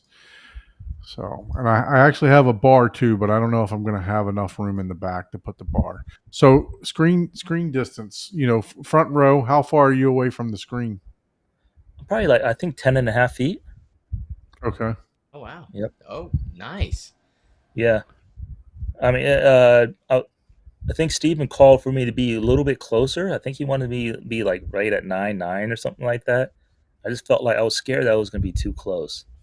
Yeah. Oh yeah, man. I tell you, I got 150 16 by 9, and I've literally just sat on my coffee table, and even at 16 by 9, I'm like, man, right at about 9 feet feels about right for me Hmm. as far as like just being fully enveloped, Right. like now I get it. Some people get a little motion sick. I get motion sickness on like VR, some VR games and stuff like that. But as far as watching movies, it is surprising because if you go by the standard that everybody says, 45-degree view of field, you need to move back like 4 more feet. Right. Just and I'm like, dude, that's not theater. Yeah. Like at least not for me. I don't sit in the back room in a theater either, but so I guess it's all perspective. Again, that is also preference, but Yep. that's yeah, I you got love the width that you have here in this room. It doesn't seem cramped. It's nice and oh, wide. not at all. Yeah, he's Yeah. What got so it? much room on both sides, Hmm. Yeah. it's Yep. yeah. And there's still two And feet behind that back couch wall. oh, Yeah. See, nice. I wanted 4 feet, so that's what I'm fighting Yeah. with for me. Do I move it You need to back? Do I put Well, more move? it's subs probably back say there, man. You need to fill that whole back area with sub. I'll Yeah. probably say it's probably 2 feet from the column to the couch. Maybe two and a Yeah. half from your head to the column. But if you go to the wall, it's probably like 3 feet, 4 feet. Yeah. Wow. Yeah. Yeah, that this like you might not even need to take the because it's such a open area. Um, it's that it's very inviting. Yeah. A lot of people feel like it's a lot of wasted space, Yep. but for people that aren't like, hey, I want to pack this room with theater people, even though they Yep. only have like, 2 people every 3 years watching a movie. Whenever you have a space like this, it seems so much more inviting, and like you said, it feels more spacious and way more inviting just because of the way you designed it. You definitely have a design eye. Like, it's Thank you. everything that I see. I'm like, yeah, even your sconces that you did, right? I get it because I'm the same. You moved them down like 6 inches, but it Yep. just makes a huge difference in visual, how your eyes drawn. So, but I guess since you're a professional at that, it makes sense that I'm noticing everything like that. That I'm like, oh man, yeah, he's he noticed that, he did that, and I get it. So, Yeah. but everything is always, preference as well. But and generally, everything you've done is just it has purpose, and it's it appeals to the masses versus just the damn it, see, now I don't like him again. See big, and then he's got the dang auto masking thing. Got the 'Cause, auto masking right Yeah. here. I had to do it, man. Yeah. Before I got the mask in, I refused to watch anything 16:9 content in here. Yeah, So I agree. now I can close it in and it's all black. I'm fine with it now.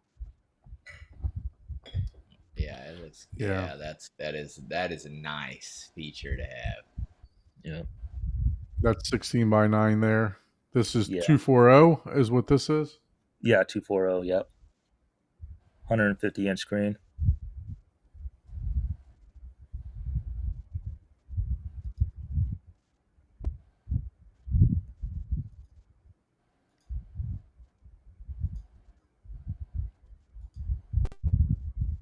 I like the fact that you left the wood floor in the front and just Yeah. made it because Mhm. it's still like, hey, this is still a home, but yeah, it's a dedicated theater, obviously, but it just.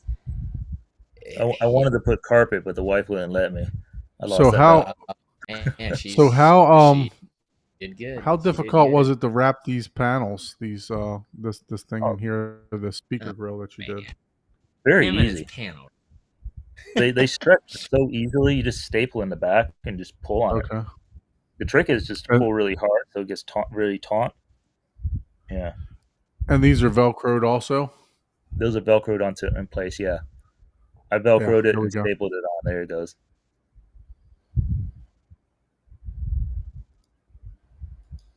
Man, this is beautiful. All right, let's take a look at the big boy. What do we got going on here? NZ8. JVC NC8, the RS3100 with chief mount. Is that what that is? Yep. It's got the adjustable dials. Oh, that made it so much easier to install. Yeah. I didn't have that in my last Mount does not have that. I'm jealous of that. Yeah. It is Dang. definitely worth the money. Yeah, those things Oh, give you the micro adjustments that highly Yeah. recommended to get the chief mount. I see you kept the feet on too, huh? Yeah, I guess so. I don't want to lose them yet. He probably forgot about that one. Totally. You see, I don't even have the cover on the chief mount yet. Yeah. That's the wide there, correct? Yep. nice. That's more of a daylight picture there. No, I Yep. mean, Yeah. Even then, yeah. really looks good. Like, I can tell he's a designer or, photographer, designer. Yeah. That little putting the chairs just a little bit over the rug, right? There's different scenarios where you have it in the middle and where you actually have the chair on the, just a little bit over the rug. Yeah. And in this scenario, that looks great. I actually had to because I needed the rug to hit the front of the screen. Oh, so it's pure incidental. You're like, I did that. Yeah. Hey, And sometimes, also with it being wooden floor too, it might slide. So it's good there's to no just mistakes. It's happy little accidents, I like the wood, like Paul said too. I like the wood floor too. The different. Yeah. Yeah, it really looks good. I mean, it really makes the room. Again, it breaks it up and makes it look inviting and like a space as opposed to just, oh, hey, this is your quiet, recording room or whatever. Yeah. So quickly, let's talk about. I know we started this conversation on Facebook. Let's talk about your remote because that picture just made me see that and remember. The remote that you control the theater. I just got that a couple weeks ago. I got the Ava remote. Yeah, the Ava. How you Yeah, liking it? Because I know on Facebook you had mentioned that everything had to be done on the remote itself. yeah. You got to program it on the remote. Wow. And, and one of the cons is the keyboard's really small, so when you type in things on the remote, it's a little challenging. And But you're not able to sync it with Harmony Remote, right? Because I think the no, unfolded circle that is coming out, I think it allows you. You might be able to do like if you already have a Harmony Remote in your system, it's able to mhm, pull that same data.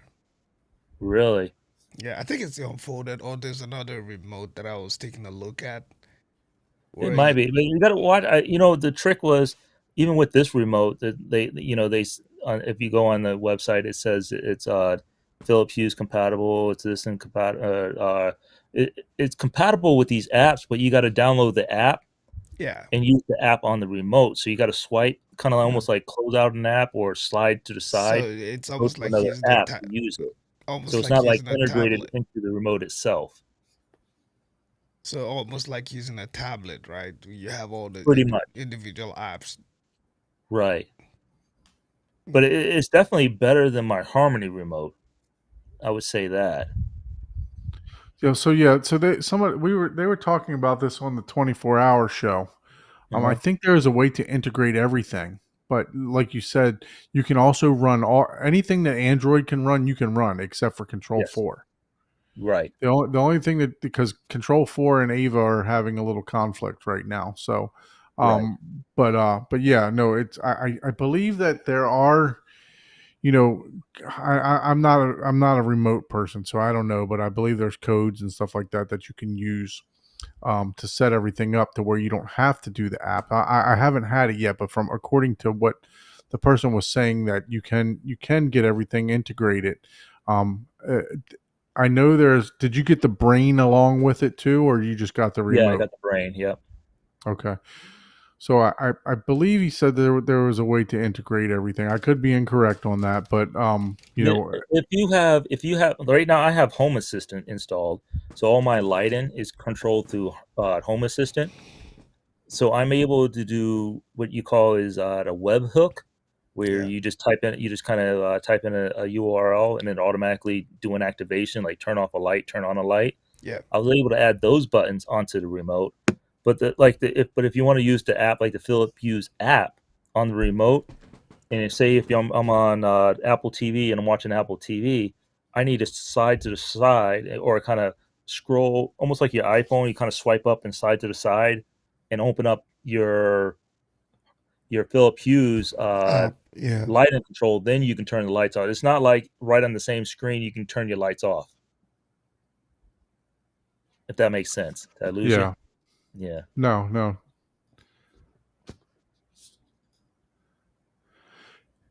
Hey, kitchen looks awesome too, man.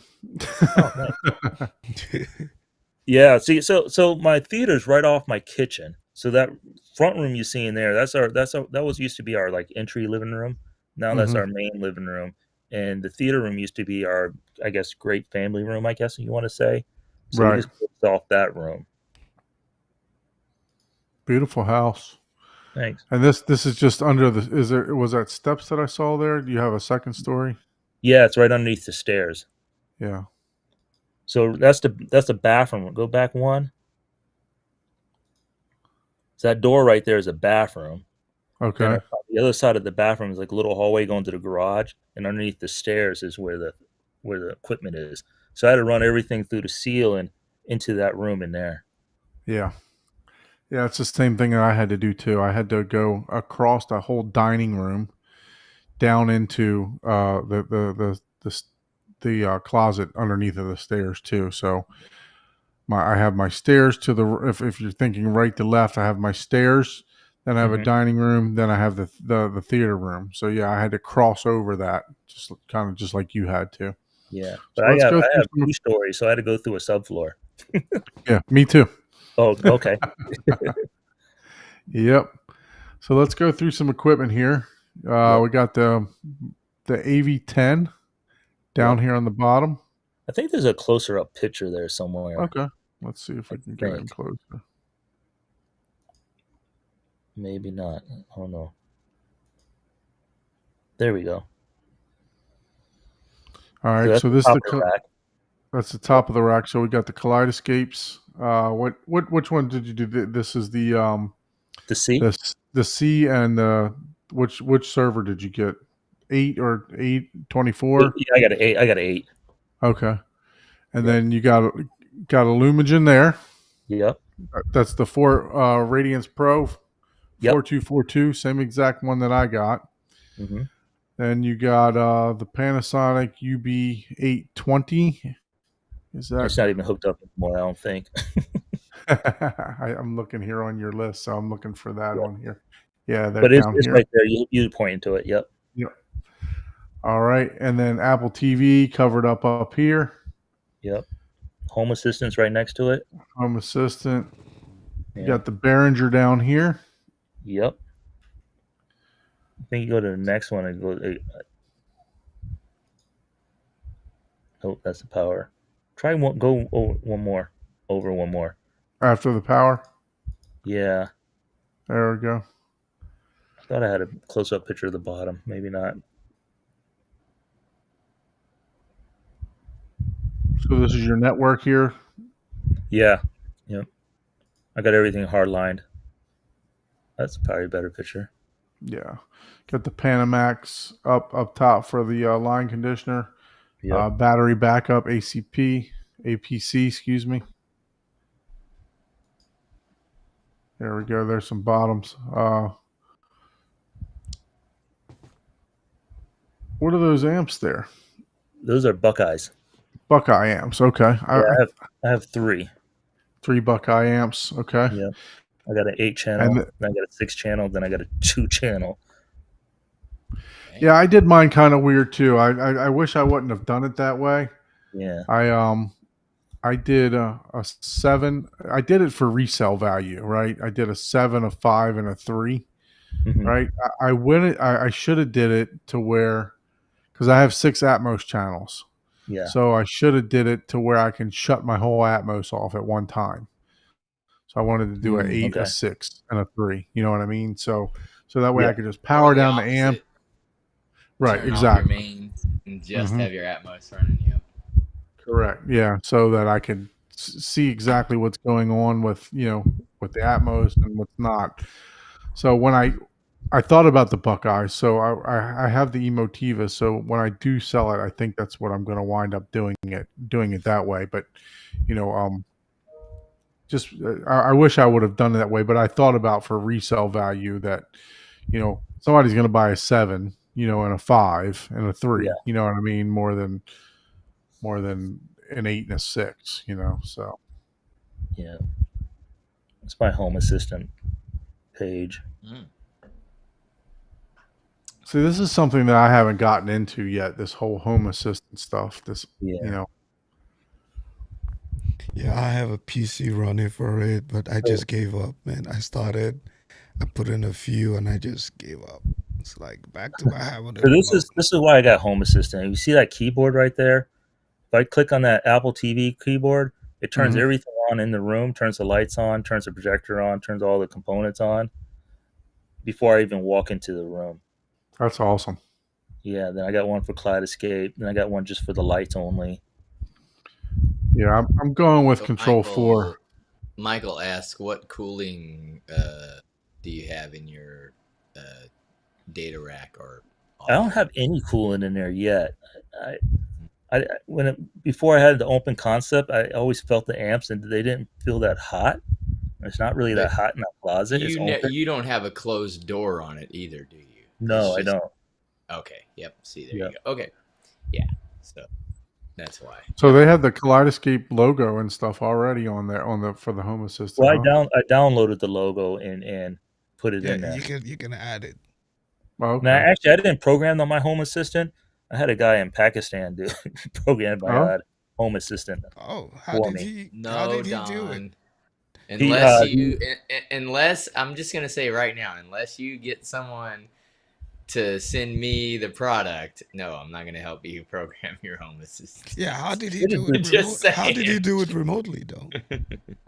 On Home Assistant, there's a remote login place Oh, for so real? people can do it. So Yeah, basically, you just connect everything to your network, Yeah, and then that's like he can Control 4 remote. and all that stuff. Yeah, he Yeah, can it's remote and see everything yeah, on your network and work on it. that's right, part of why a exactly. lot of that's more costly is because of the support ability, you know. Right. Yeah. Oh, we're gonna have to talk about that, Betty, offline. Yeah, yeah. Because I have a PC sitting here running Home Assistant, but Mhm. I started and I was like, you know what, screw this. I just gave up. Yeah. I would just go and get one of those Home Assistant greens. They're like, I don't know, $100, man. You don't have to run a whole PC. Just run that. No, I had the PC already, so it was just Oh, a repurposed machine. okay. There was no point. Yeah. Oh man, I like. Damn, is this your living room setup or? This used to be the living room. Now it's the theater room. Oh, okay. I was like, shoot, I Yeah. like this too. You did really good. Yeah. Okay. So Yep. you can see I had that big drop down screen in the front. So that was a Yep. 120 inch that dropped down in front of the 85-inch Yep. TV. Yep. Yep. That's exactly what I did. I was only yeah. I had the 120-inch drop down in front of my LG OLED that I had, and yep. It was literally. I got a little closer than I thought I did. I was literally a quarter inch from the front of the TV screen whenever I Oh, would drop wow. it down. I was like, oh, like you can't get more precise than that. So I did the exact same. I was like, damn. But yeah, that's cool. I like that. Yeah, it's very, yeah, you wouldn't even know. Like you walk in here, yeah, you see a lot of equipment, but not really because the way you have things broke up, it's not the speakers don't call attention to themselves. You have so much more art and Hmm. textiles and colors Yeah. that flow with each other that it just looks like a regular space. And Yeah. then obviously I'm sure whenever people even in this room, whenever people sat down and you turned on the system, they were probably like, "Oh, whoa, Yeah. I Yeah. see two subs." What two subs do you have up there? I think those are the clips like 12 inches. Oh wow, yeah, Yeah. dude, people would be surprised. You know how Yeah. any. And we were gonna do this before you joined. We were gonna start discussing like builds and all this stuff, and Hmm. a lot of people are, you know, oh, you got to get down to 5 hertz. And okay, yeah, that's fun, that's enjoyable, that's a different experience. But in reality, most people don't want to listen to theater volumes. They want to listen at regular 60 dB, 70 dB, Yeah. and in order to enjoy bass, even if it only goes down to 30 hertz. Because I know some people are like, oh, why do they sell these subwoofers that are 30 hertz? Well, because again, with our hearing, the way that we don't hear it evenly until it gets, that's why there's the 85 or 80 dB, whatever reference level. Everybody changes their mind on what it actually is. Um, where you hear even sounds from your human hearing range. Yeah. Um, if you even have the ability to raise the dB level of your 30 hertz to 100 hertz at 60 dB because of subwoofers, it just makes everything sound more enveloping and louder and impactful even at lower volumes. And then Yeah. of course we, as we are the home theater enthusiasts, we end up getting you know, 5, 6, 18 subwoofers, 10,000 watts, but um, that's your living room setup. Even with that was, I guarantee you people were impressed with Yeah. the audio just because of the ability of you being able to bump up your lower end frequencies at lower volumes as opposed to just you know concert stage volumes with which most So, people. so go back to the living room, the old living room sets. Yeah, that's pretty cool. So yeah, click on that one right there. You can go. Yeah, go back to the beginning. So that's my old living room set. You can scroll through now. Next one. One more over. That's the same living room, but that was my first theater setup. I Okay. think that's an Epson projector back there, like probably the 50-50. 50-50, 50-40, something like that. Yeah, Yeah. something like that. Yeah. Yep. But just wanted to say that. Yeah. That's it. Yeah, that's cool. Same thing. Yep. And there's probably more people in this spot right here hanging Yeah. out. Yep. Absolutely. That's Yep. where that's what I'm like. I don't care if your theater's $5 million. If only one person sits in it, what's the Yep. point? Yep. So this That is the same room, or is this a different house? No, that's the same room, same house. Yeah. So That's from that picture to this picture, it definitely looks a lot yeah. We brighter. remodeled You the know? house, the kitchen, so it got really a lot brighter too. Yep. wow. Yeah. I Yeah, it think I looks had nice. that was probably I think the Sony 5000 up there.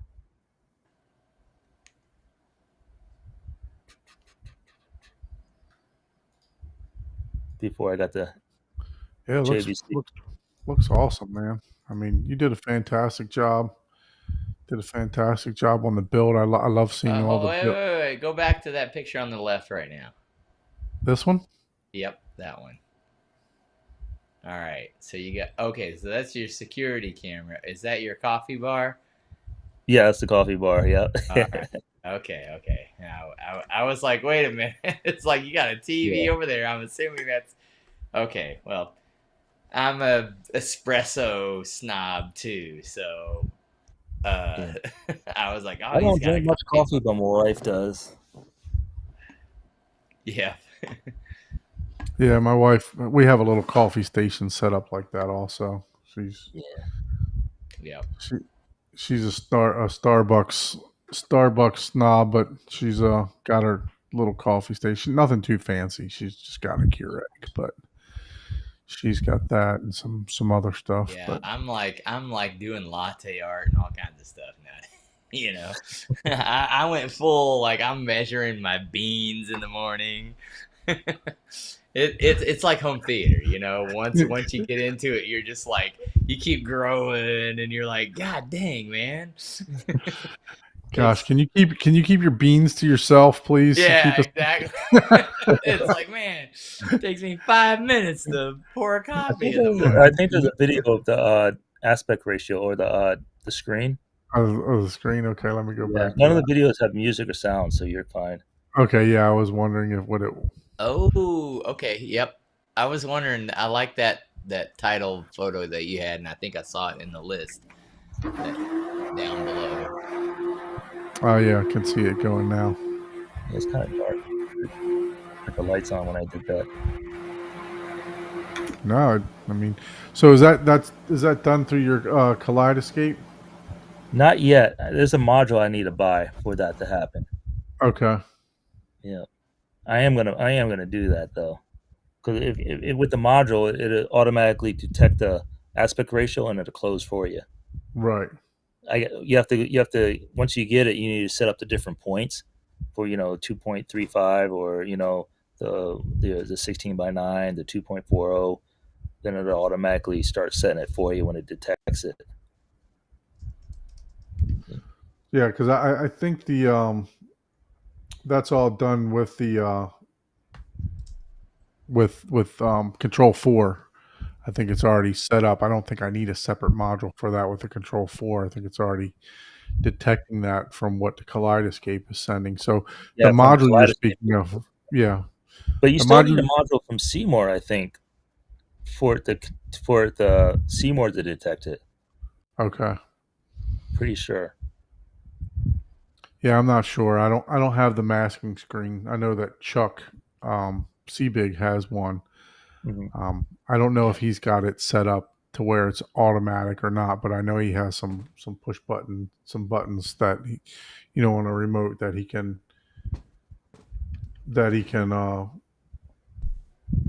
get it, get to the aspect ratio. Right, right.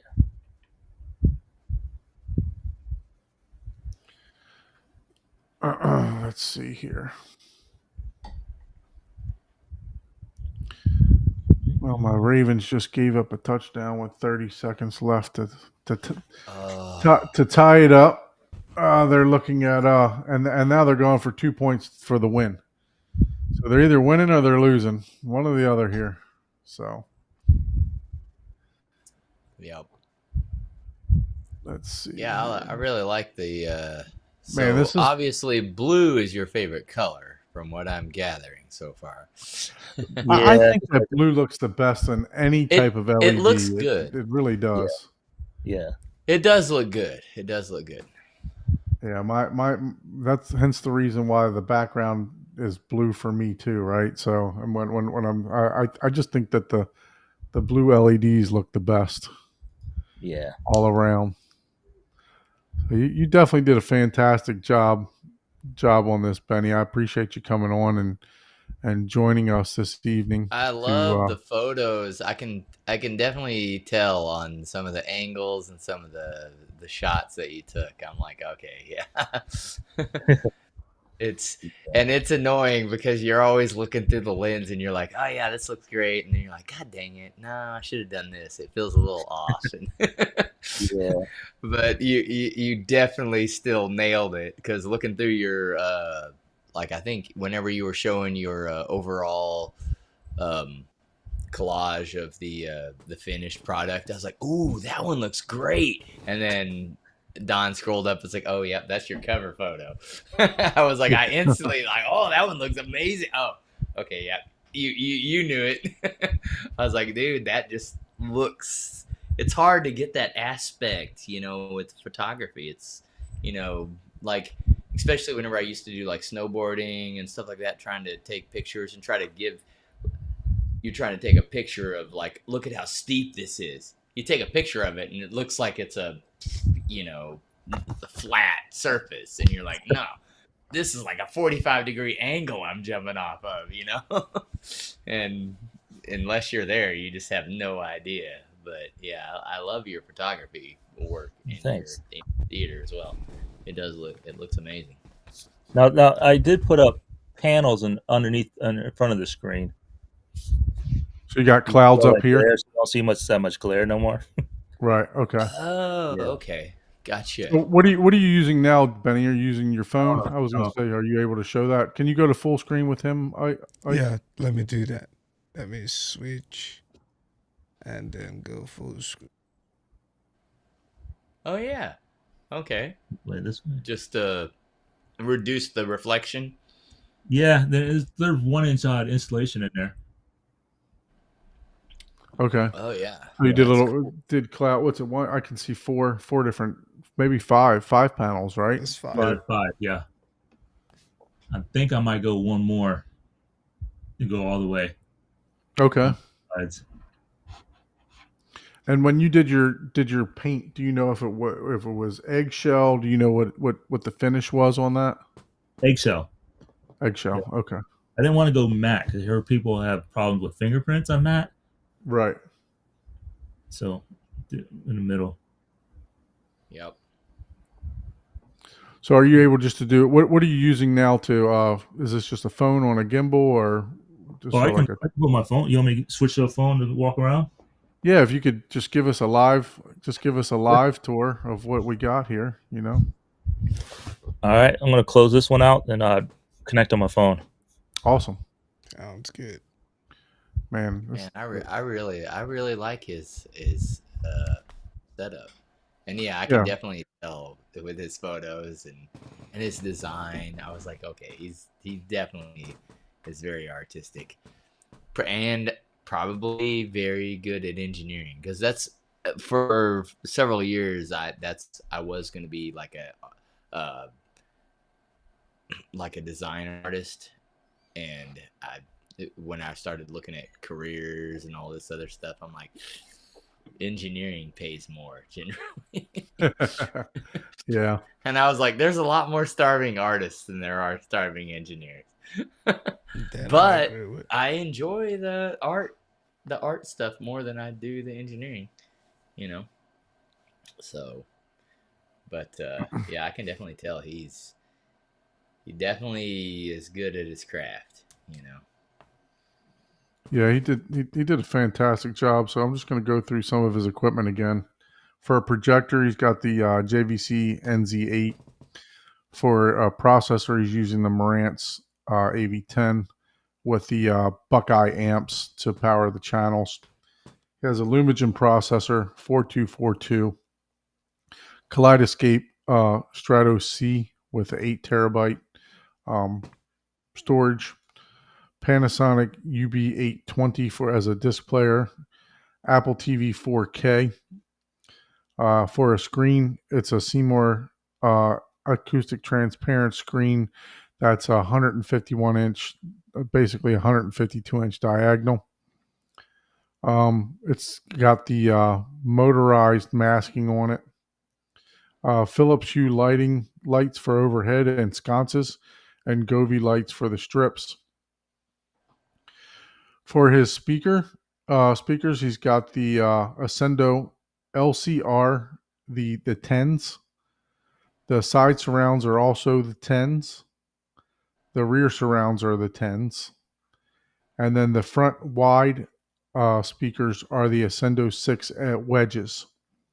With the Atmos, he's also using 4 Atmos channels, which are the 6 wedges also. For his subwoofers, he's using GSG, the BTS ported 21 inch subwoofer. I don't know how to pronounce it, but it's Lavoche. But it's Lavoche. Lavoche, and then he's got the Behringer NX 6000 pushing that. For rear subs, he's got 2 HSU 15s, and also running a mini DSP. The size of the room, 21 feet by 17.6. So room paint color is Sherwin-Williams dark ash for the walls and ceiling, and stone masonry gray for the trim.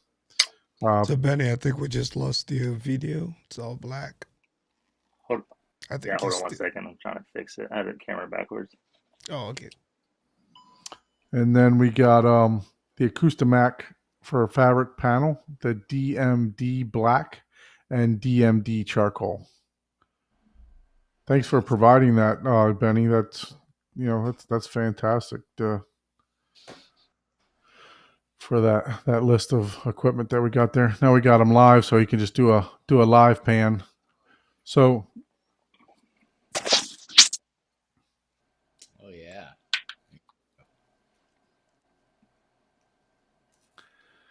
yeah, man, that's just gorgeous. Can you hear us? Yeah, I can hear you. Okay.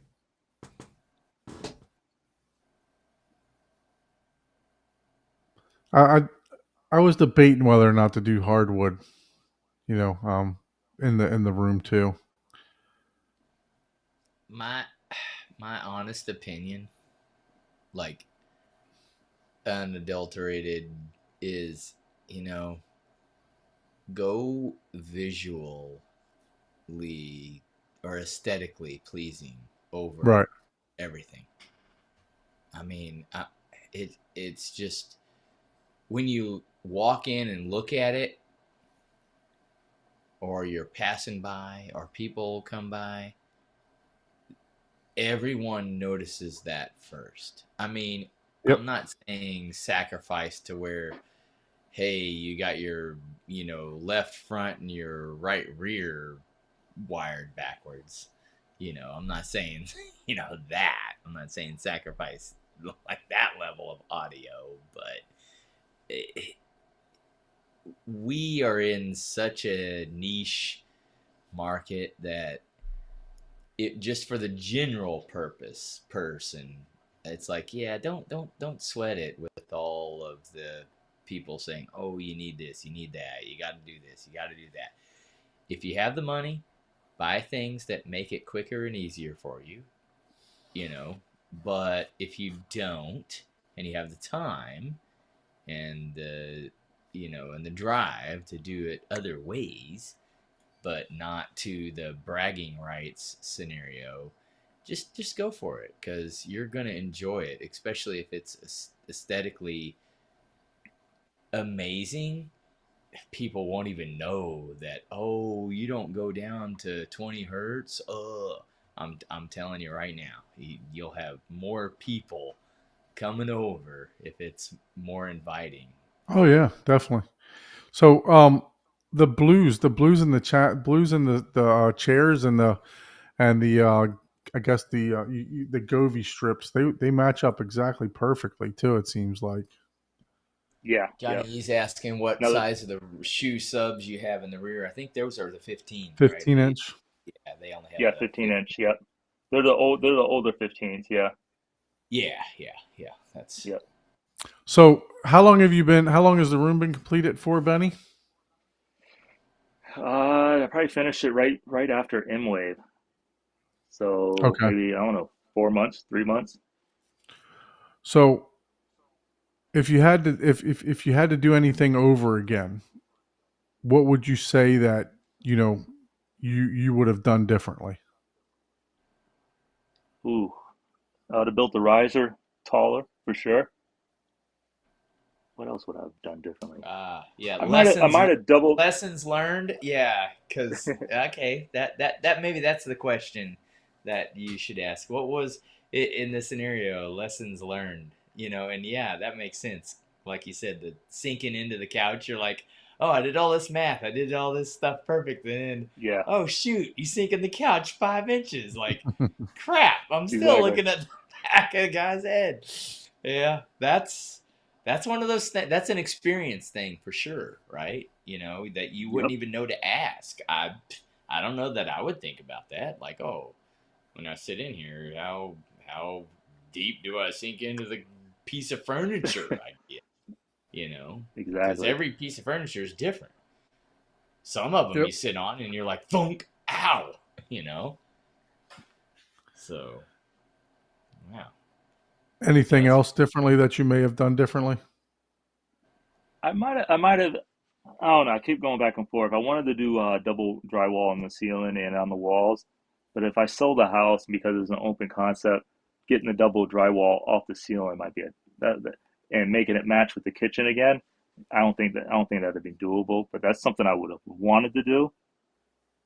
Yeah, I mean, if your But goal's not to soundproof the room, though, it doesn't make sense, right? yeah, If you yeah. weren't yeah, worried about sound leakage, it really doesn't make sense for you. You know what I mean? Because for me, I want to be able to watch the I have a 5-year-old. I want to be able to watch the theater while he's sleeping, right? Because yeah, obviously we're going to watch rated R movies and stuff like that. So we can't watch those type of movies while he's up, until he gets much older. So, you know, yeah. I wanted it to be to where I can, try to contain the sound as much as I can. And plus I don't know about you, but my neighbors are like 10 feet apart. So, I got like maybe 15 feet between each side of the houses, right? So I wanted to try to Yeah. contain the sound inside too. So that's why I did the double drywall green glue. If you'd have tried to do double drywall and green glue and all that on the ceiling, you'd have been pulling the whole ceiling down again. Yeah, yeah, The whole exactly. not you wouldn't have been pulling just one down, because that green glue, it never really dries. It stays rubbery and sticky, so that it doesn't resonate, and that it allows that air gap between the two pieces of drywall. Hey man, I love the touches of those grills that you made there. Absolutely did a fantastic job. So on the bottom panels in the squares, right, with your lights there, it's Hmm. basically just one light facing down, right? Exactly. Then I drilled holes into the columns, and so the light just kind of continues through the column to the other side. Okay. Yep, Yep. that is amazing. Super I don't know if you simplistic, can. you know. Yep, Yep. we see the lights. Yep. Oh, you didn't even do Yep. any you didn't even try to do any diffusion or anything. No, I Oh, thought I was going to have to. I it's thought I was going to see it, but you can't yeah, see it's it deep enough where you didn't have to. Yeah, Yeah. you exactly. yep. And my columns, I didn't go all the way to the ceiling, but with the when you're back here, the shadow of it you can't tell. I was No, going I to do mean, some trim work, but I don't think I need to. yeah, I mean, if anything, you could do maybe a little crown molding up there and just hide that. You know what I Yep. mean? Yep. Or just even some square molding because you got all squares, basically in here. Yeah. Some 1x4 square molding and just butt it up against the ceiling. Problem with that is the ceiling is probably not going to be level too. You know what I mean? So you'll have to play Exactly. with that. Yep. The crown molding is a pain in the ass because of the ceiling is never level, and your walls are never level. So it's no matter how well you tried to build them, you think they're level, and then you go back and then you're like, damn, this is off level by a quarter of or an eighth of an inch or something like that, because the wood dries out and everything else from the time that you originally built it. Yeah, man, that looks like near field sub heaven right back there, like Paul said. Get you a couple Right. JTR sofa. What are they? The sofa tables. Throw them back there. Oh, that's not JTR. That's uh what HSU. no, I'm talking about Oh. the coffee table ones are the Those are Oh. ATRs. no, what's the company that made the aluminum? God, I'm horrible at memory. That made the aluminum subwoofer. You They talking about make Mariana? no, Deep Sea Sound. Is it Deep Yeah, Sea Deep Sea Sound? Sound, the Marianas. Yep. Yeah, yeah. They probably would make a custom like straight up to where you could set like drinks and stuff on the back of that Yep. couch. Yeah. Yeah. Oh no, I think I got 3 feet back here Yeah. from this pillar to Yeah. here. Oh yeah, It's three you feet. got it. Yeah, that's walking room right there. Hmm. Definitely three Yeah. feet between where the sound panel is. Yep. Probably 2 3/4 there. But yeah, that's a walkway. That's a doorway width. Um, Hmm. but yeah, oh yeah, I'm glad you're back here. I was gonna ask you to go back here and just because that's how you get a real good perspective of the room, And it's Yep. big. Yeah, it's nice. That's So you nice, have man. you have the front row set up as the MLP, right? Yes. Yep. Yeah, I got 4 seats just like that too. I think I'm going to do my theater seating. I don't know because I want to do a bar. So I'm thinking to put the theater seating up front, but I have one of my Hmm. couch has like one of those long chase lounges on one side that I bought. Yep. So I don't know if I wouldn't be able to use the chase lounge, but in the ottoman that I bought for it. But How how long is your room? same 21 and a half. Is that with the wall or without the wall? Yeah. So Your without front the wall. wall, it's 23. Without the wall, it's 23 and a half. And then I Okay. put the false wall up as 21 and a half. Yeah, I think you'd probably be able to do it then if you move if your front row is like at 9 feet, 9.5 feet, Yep. Yep. then yeah, you should be able to. Because then you can move this up another 3 feet. You can put a Yeah. bar back here for sure. Yeah. Yeah. And then some Yep. stools or something, Yep. or Yeah, yeah. it came with the stools. It's super nice. It matches my the everything matches. It's like a light cream color. Man, So I'm I gonna have to like install hardwood now. Just I like I'm like, man, now I'm gonna be installing hardwood. It's like, dude, man. I before I moved out of my other house, we installed hard there was a thin like 4 inch hardwood and it was like a rose it was like a rosewood Michael color. knows me. It's like I don't even need a row. I just need a giant bar, like a big circular bar. Like, oh, what? No one's gonna be sitting. Like, get out of here, man.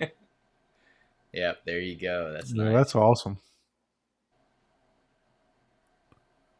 Yep, that's cool.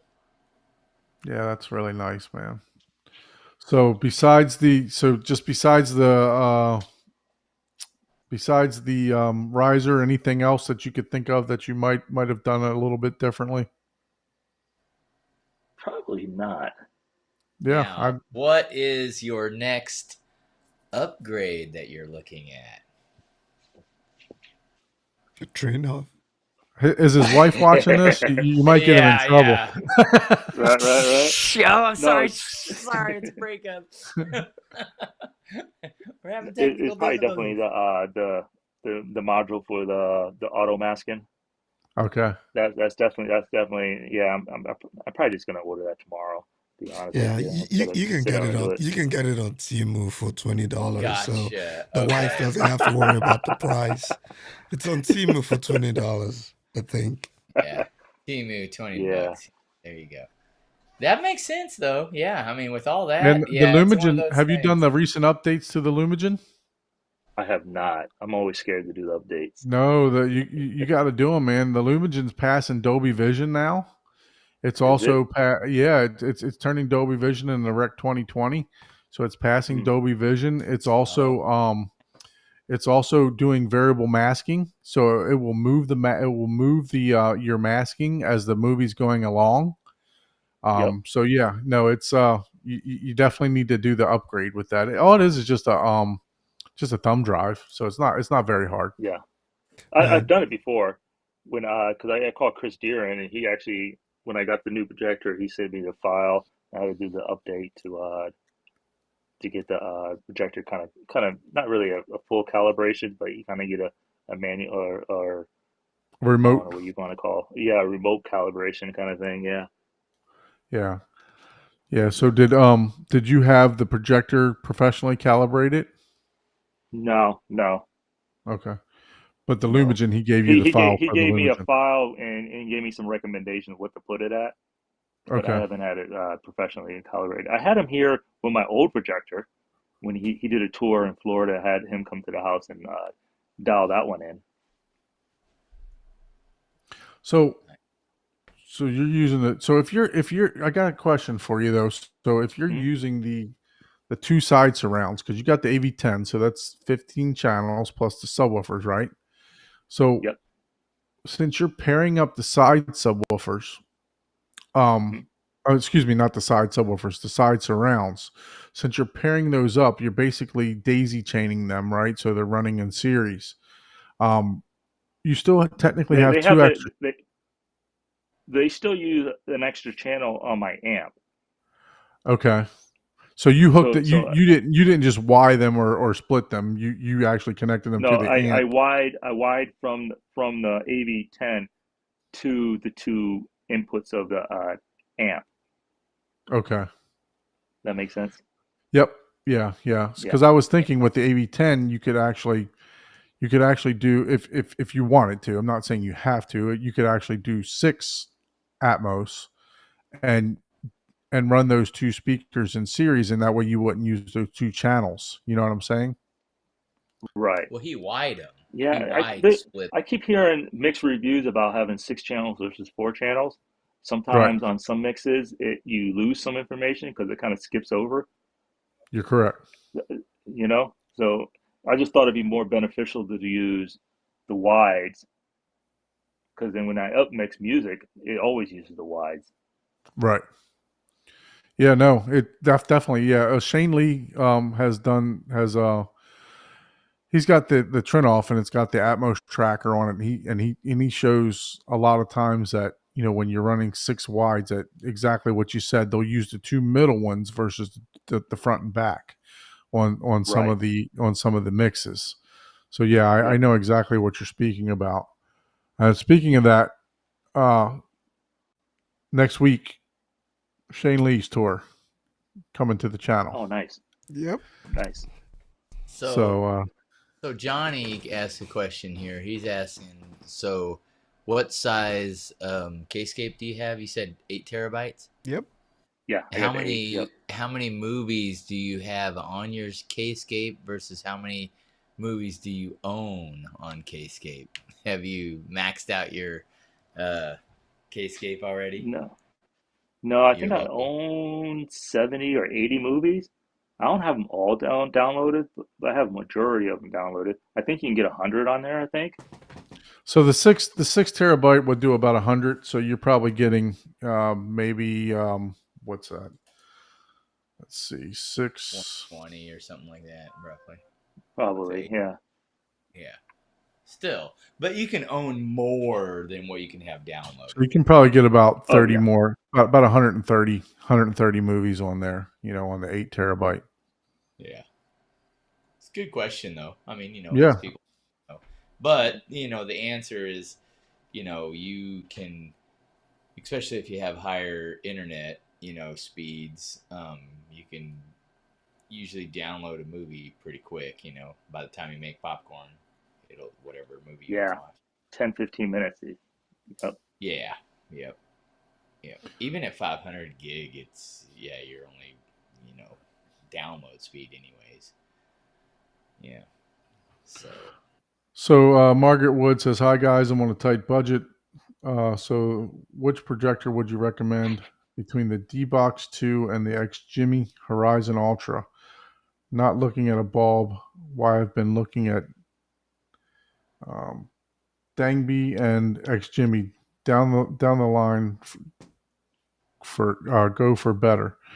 I've not heard of the Dangby or the D-Box. I've heard good reviews about the X Jimmy. I've not experienced myself.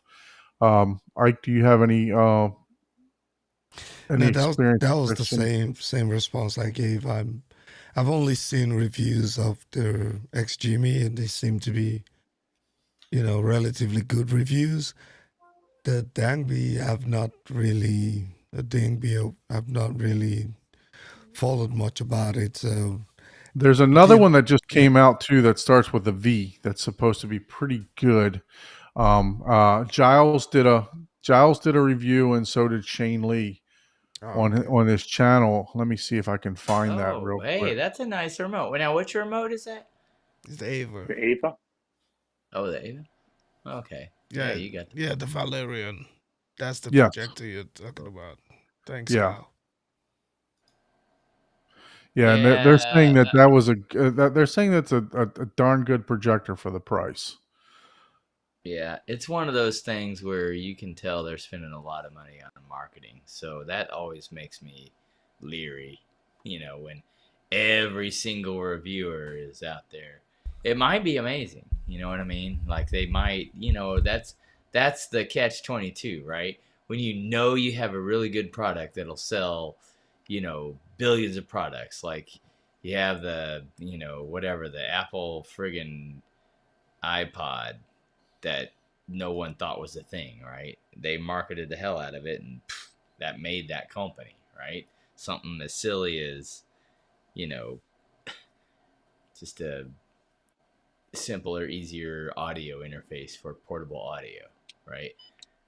Um, Yeah, does but anyone in the you know, chat have any more questions for Benny? Sorry to cut you off, Paul. I just don't want to yeah, keep no, Benny no problem. standing. You can go on. I just didn't want to keep him standing holding the camera if there were no I'll do a questions for bright him. room shot first. Okay. Oh yeah, that's what I'm talking about, man. It looks good, fully lit. It. Yep.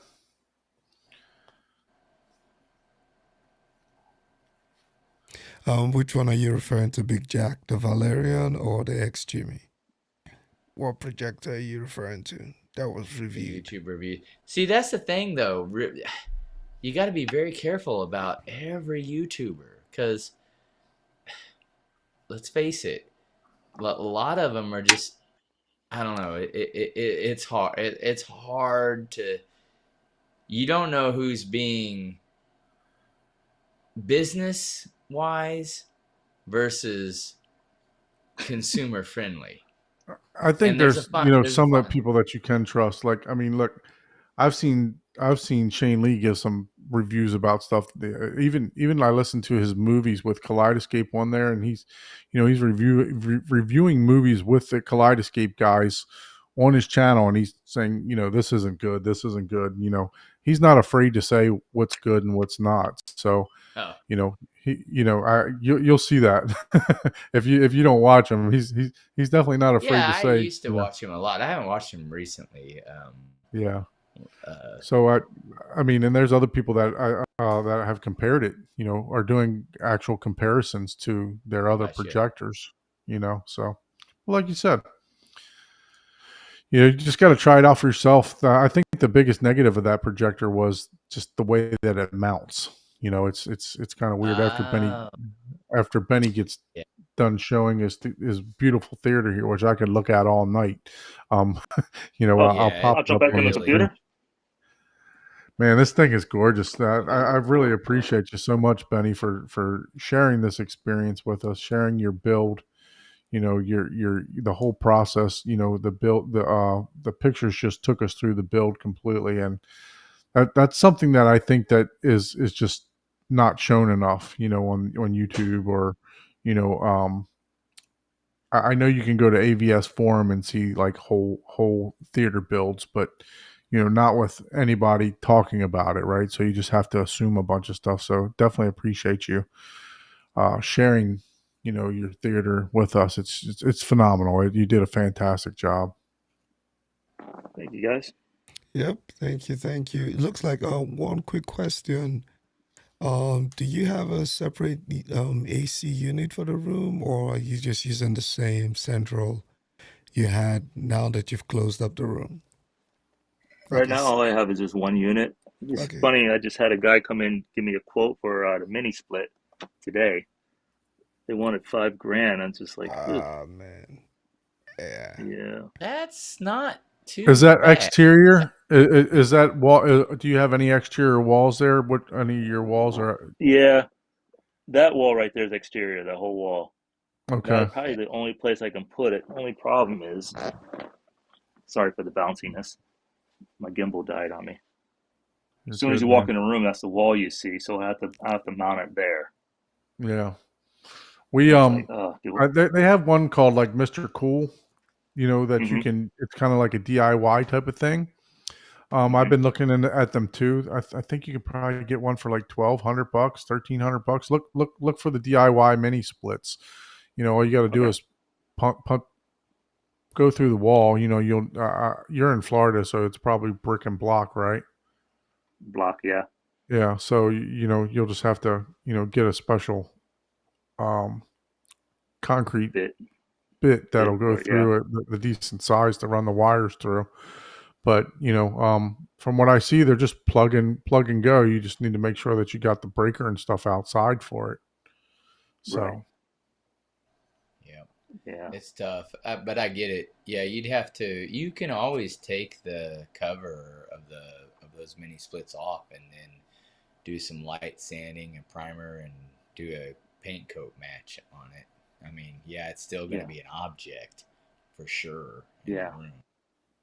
I've seen some that are black. Yeah, Black wouldn't be bad up there. yeah, do you feel that the room's getting too hot because of the projector? Yeah, when you get like 4 or 5 people in here, it gets a little warm, and I have to pretty much run the AC almost the whole time to keep it cool in here. When it's well, Yeah, you freezing what out know, what there, then it's kind of in my main great room, that's what happens when I get about 10, 12 people. It doesn't matter how yep, many. Body heat, man. You'd be yeah, surprised how how yep, much heat gets generated from just people. It's because yeah, I'll be totally fine, and then I'll have guests over, and once I get it about, I would almost say like 7 or 8 deep. It's like, oh man, like it's hot in So here. just so you know, how much room do you have? Do you have access between your I know you got a second floor, but you said that you ran some wiring and stuff through there. Do you have access to yep. put stuff up there? Not, I mean, it's kind of hard now because my beams kind of go this way.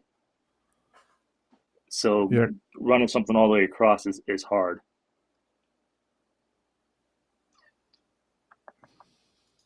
give me a second here. So which way did you say your beams run? They're running this way, So front to So back. so front to back, front yeah. to So back. Yeah, yep, because I'm they have mini splits that go into the ceiling too. So I that's why I'm saw at. those. Yeah.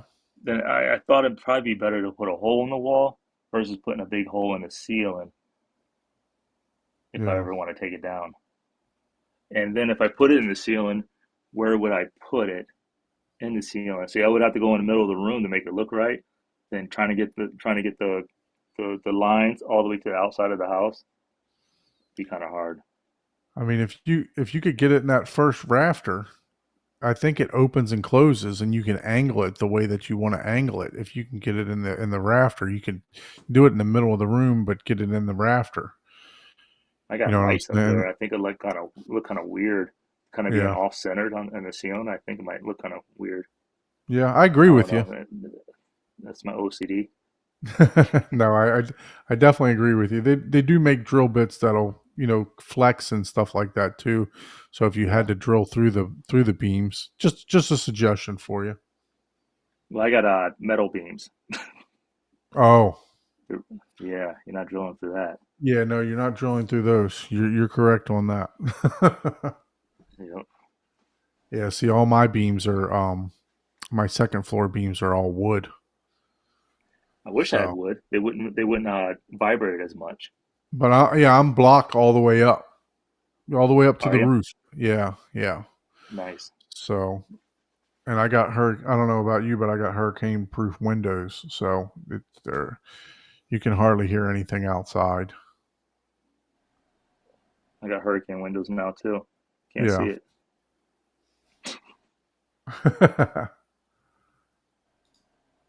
Mhm. Awesome. Well, look, man, you did a All right. fantastic job on this theater. If you want to jump back on your computer, Yep.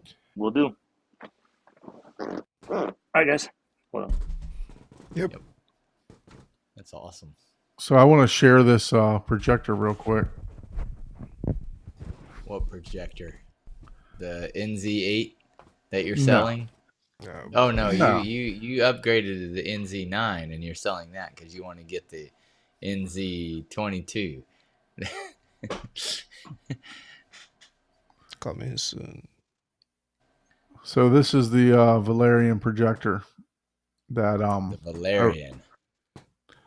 everybody's giving good reviews about, saying that it's a good projector. But as you can see, it's only got like that screw-in mount on the bottom, so it's kind of weird. You know, You got to of place how, it on something, right? Now, how yeah, much you does it cost? Because everything's relative to cost, right? I mean, if it's $100, well, shit, yeah. oh no, it's definitely not $100. Let's see what it says for buy now. Man, it has it has AI in it, man. Everything has AI now, man. I know that's such a BS. Like, there's no AI in the projector. I don't recall seeing it being this much. It says $4,500, but I don't Yeah. see it. That's a backer. That's the backer. Yeah, I don't think that's correct though. Let me go here.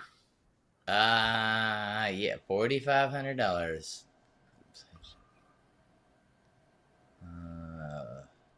No, that's 4 million. That's how many 4 backers million, they have. 4.5 Yeah, million. 4.5 million. Price is, well, they won't even tell you. No. I thought it was like $4,000 though. Roughly. $4,000. See, that's the thing. It's not even a projector yet. It's Kickstarter. There's still a 70% chance that this is gonna never even come to fruition. That's the problem with Kickstarter. I mean, multiple people have this projector, so I don't know. No, I don't know. that they're doesn't sending it mean out for anything. review and all that kind Yeah. of stuff. So Yeah. That doesn't mean anything. I mean, they had this Scully helmet where it had, heads up display in the helmet that they sent out to reviewers. Tons of them. Never came to fruition. so it's made by the same And that was company like as a AWOL. Yeah, AWOL, yep. But I'm not saying that that's what's happening here, but I mean, where's the price? Anytime it's not clearly defined on what the product is, what the price is, what the sell is of how you're getting it, that means they're just what are they really doing? Like you could just get a faux or another projector and put it into a housing and say, oh hey, this is the projector. Maybe program a little bit different, stuff in it, and call it a different projector. Um, but and sometimes that's all it takes, right? Yeah. Have settings better, right? Um, $3,500. Someone's 2K on the Kickstarter. 2K on the Kickstarter. $3,500 retail, and still that's not too bad. And depends Kickstarter on launch is October 10th. End of Kickstarter campaign. Shipping begins in December. Well, 45. Save up to 45%. So 2K. Yeah, that's about right.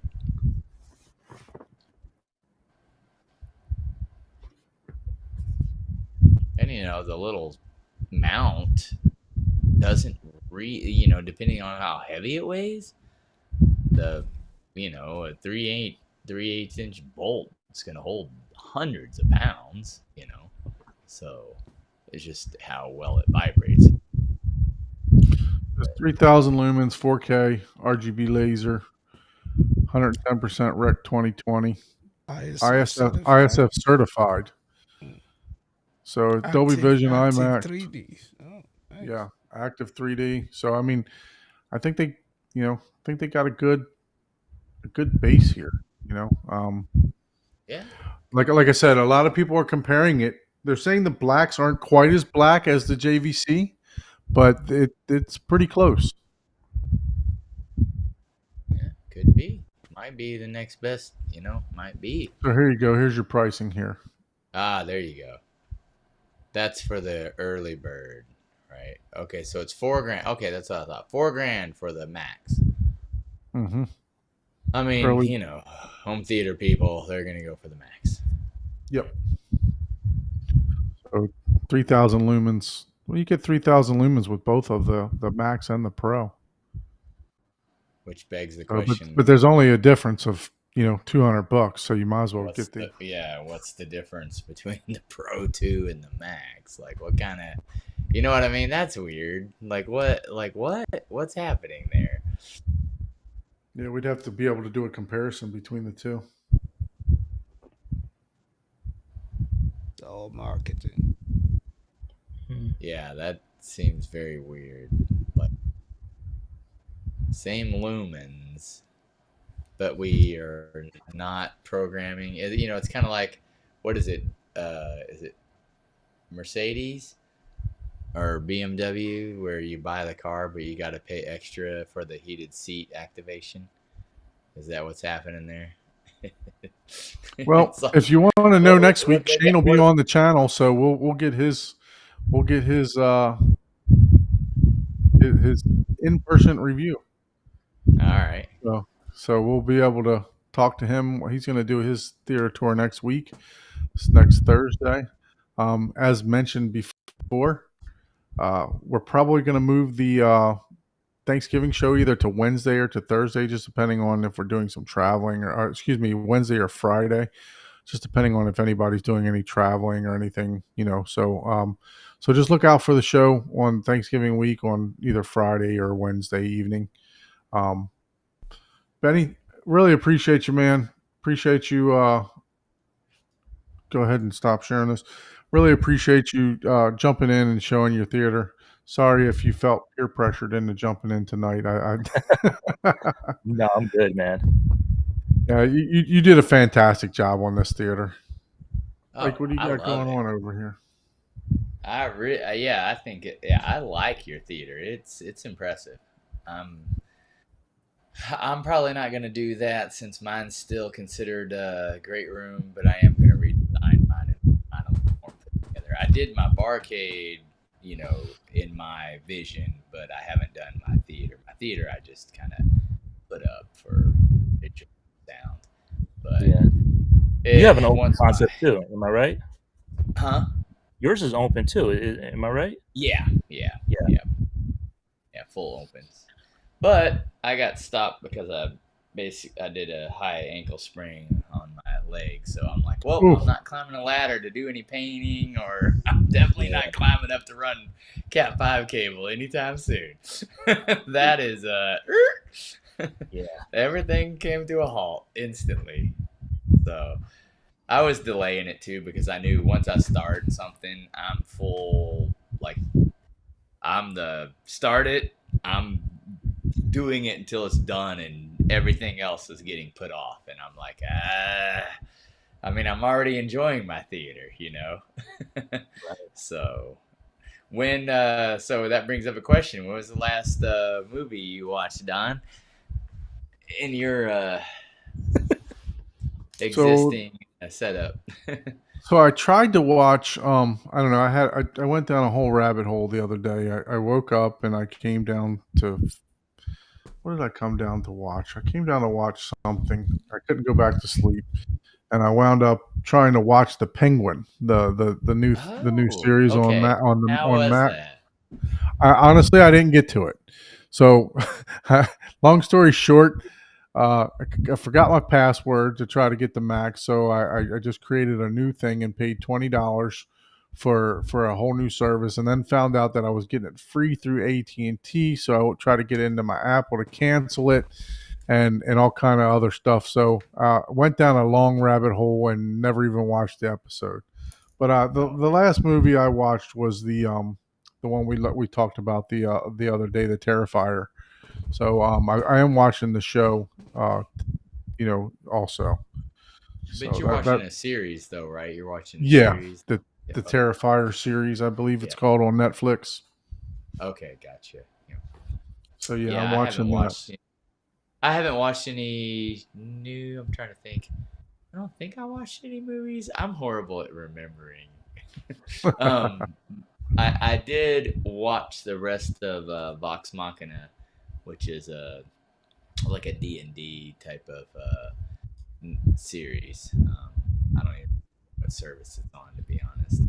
Um, but I watch that, and on the weekends, me and Jessica we watch murders in the only murders in the building, and then the floor. She watches a bunch of other stuff, and I don't really get into a lot of series. Like she started watching.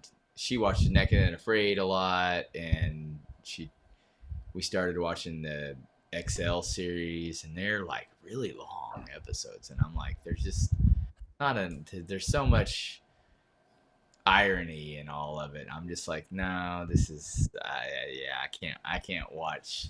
You're making up drama. You know what I mean? Like I get it. There's drama in some of those episodes, some of that stuff, but it's just like the reality of that is there's really no real danger, Right. because there's people, so you can only dramatize fake drama so much. You know what I mean?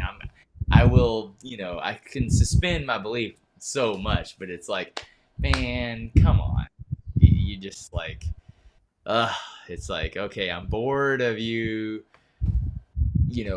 making this one scenario way more. Not that if you were out there by yourself, that wouldn't be extremely, taxing on you, but you can't just spend like 30 minutes on this one thing. It's like, yeah, we know. If you don't get Yeah. food next 12 hours, you're fucking dead. Okay. Well, you don't need to spend an hour and a half talking about it when there's 12 other people that have other scenarios going on. Like, come on. Yep. And we know you're not gonna let them die, so stop Some with some that of them one they thing. some of them they let it push pretty far. Some of the Oh yeah, no, reality they shows. do, those people, absolutely amazing, crazy mental fortitude 1,000 times. I'm not even talking about the people. The people, absolutely. And I'm telling you, some of the scenarios that they talk about, I'd be like, no, I'm tapping out hour one. Where some of the others, I'm just like, come on, really, come on now.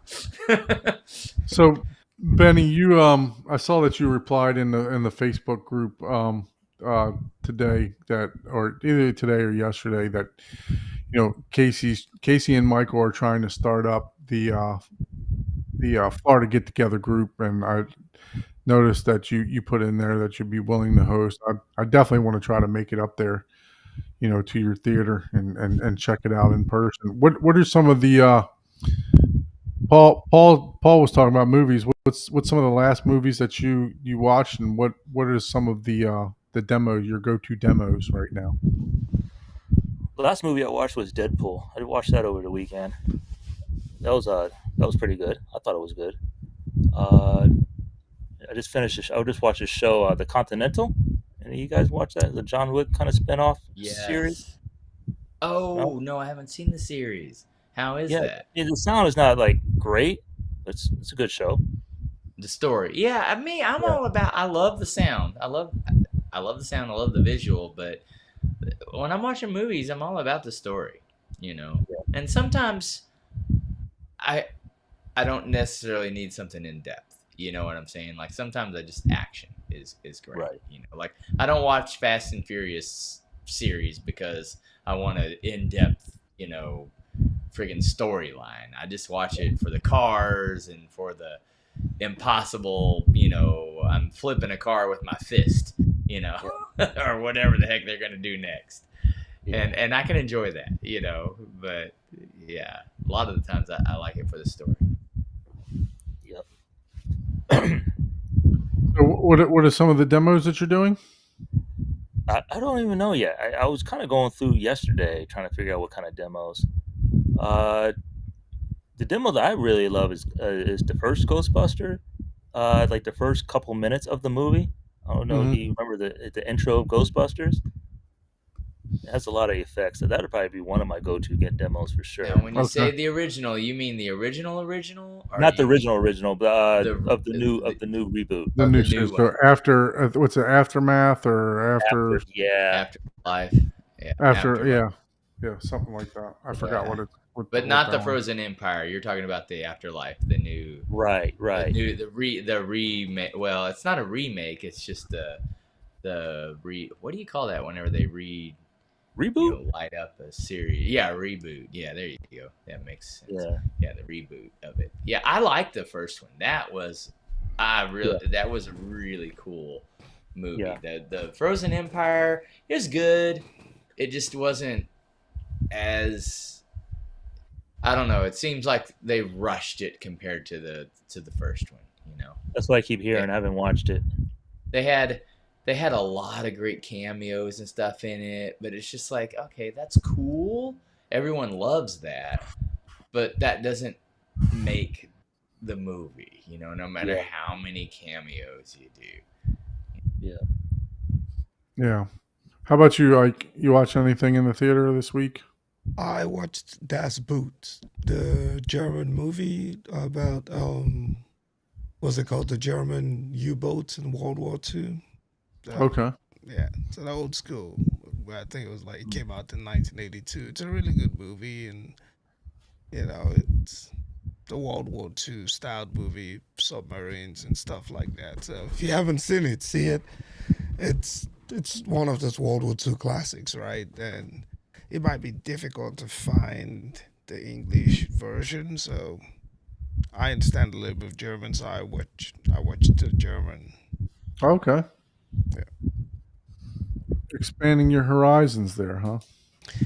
Yeah, I have always. So do you have to speak German eine to Deutsch. watch I've always this movie? spoken German, so. There you go. And I'm a big fan of World War II movies. I have a whole collection of them. Books me and too. books and all Nice. kinds of things.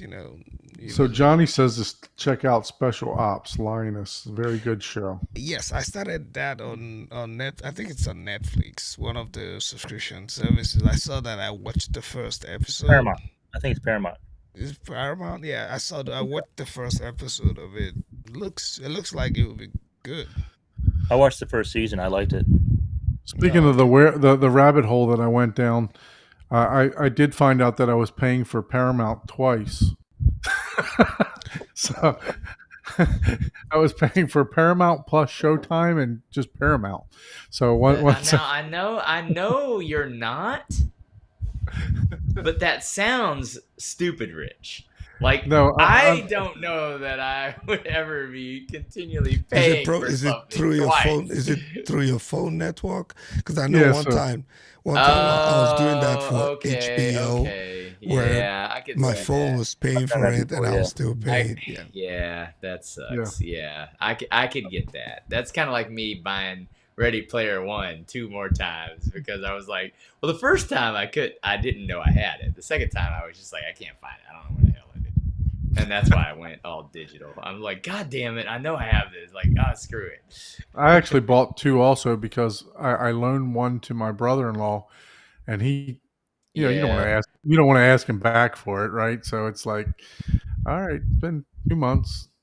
Well, it's been 3 months. You gonna give me my yeah, disc back? It's like, no, okay, I'm yeah, gonna just yeah. buy another. I honestly think that the reality is, I think I bought it again in 4K and didn't realize because I didn't even know I had it because I think I had the Blu-ray. I bought it the 4K Blu-ray combo, and then I saw something. I don't know. It might have been like a steel box set. Oh, 4K. I don't know if I have this in 4K, and I bought it in 4K. I was like, oh shit, the old one's 4K. It just wasn't as fancy as a box, and I'm not a collector of like the steel boxes or anything. So I was like, God dang it.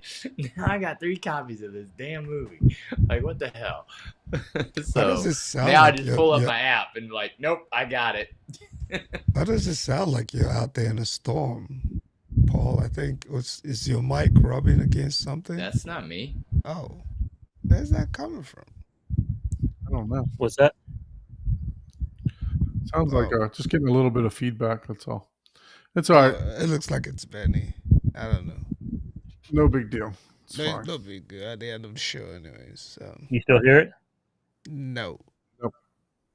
Might be my it's fan hitting it. Ah, okay. Yeah, because I was like, sounds like yeah, we didn't like hear a that earlier. storm. It's no big deal.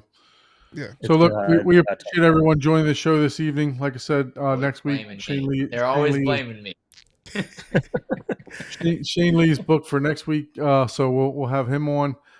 Benny, you're welcome to join back on anytime, man. You got the link whenever you just want to come in, talk shop, whatever. You did a phenomenal job on your build. I'm extremely jealous, man. It looks awesome.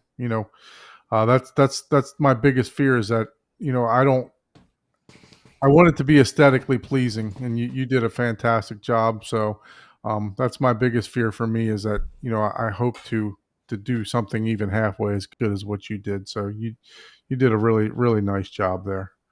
Appreciate it. So Thank you. if you guys would like to be a guest on the show, please shoot us an email at hometheaterhublive@gmail.com. I know we were talking in the chat here to do a tour from Africa. We'd love to do a remote tour from someone in Africa. Be pretty awesome to do that. So if you wanna join us, like I said, go ahead and shoot us an email at hometheaterhublive@gmail.com. Once again, everyone, thank you for joining the show. We'll see you next week. Benny, hang on for a minute. Thank Yep. you. Later.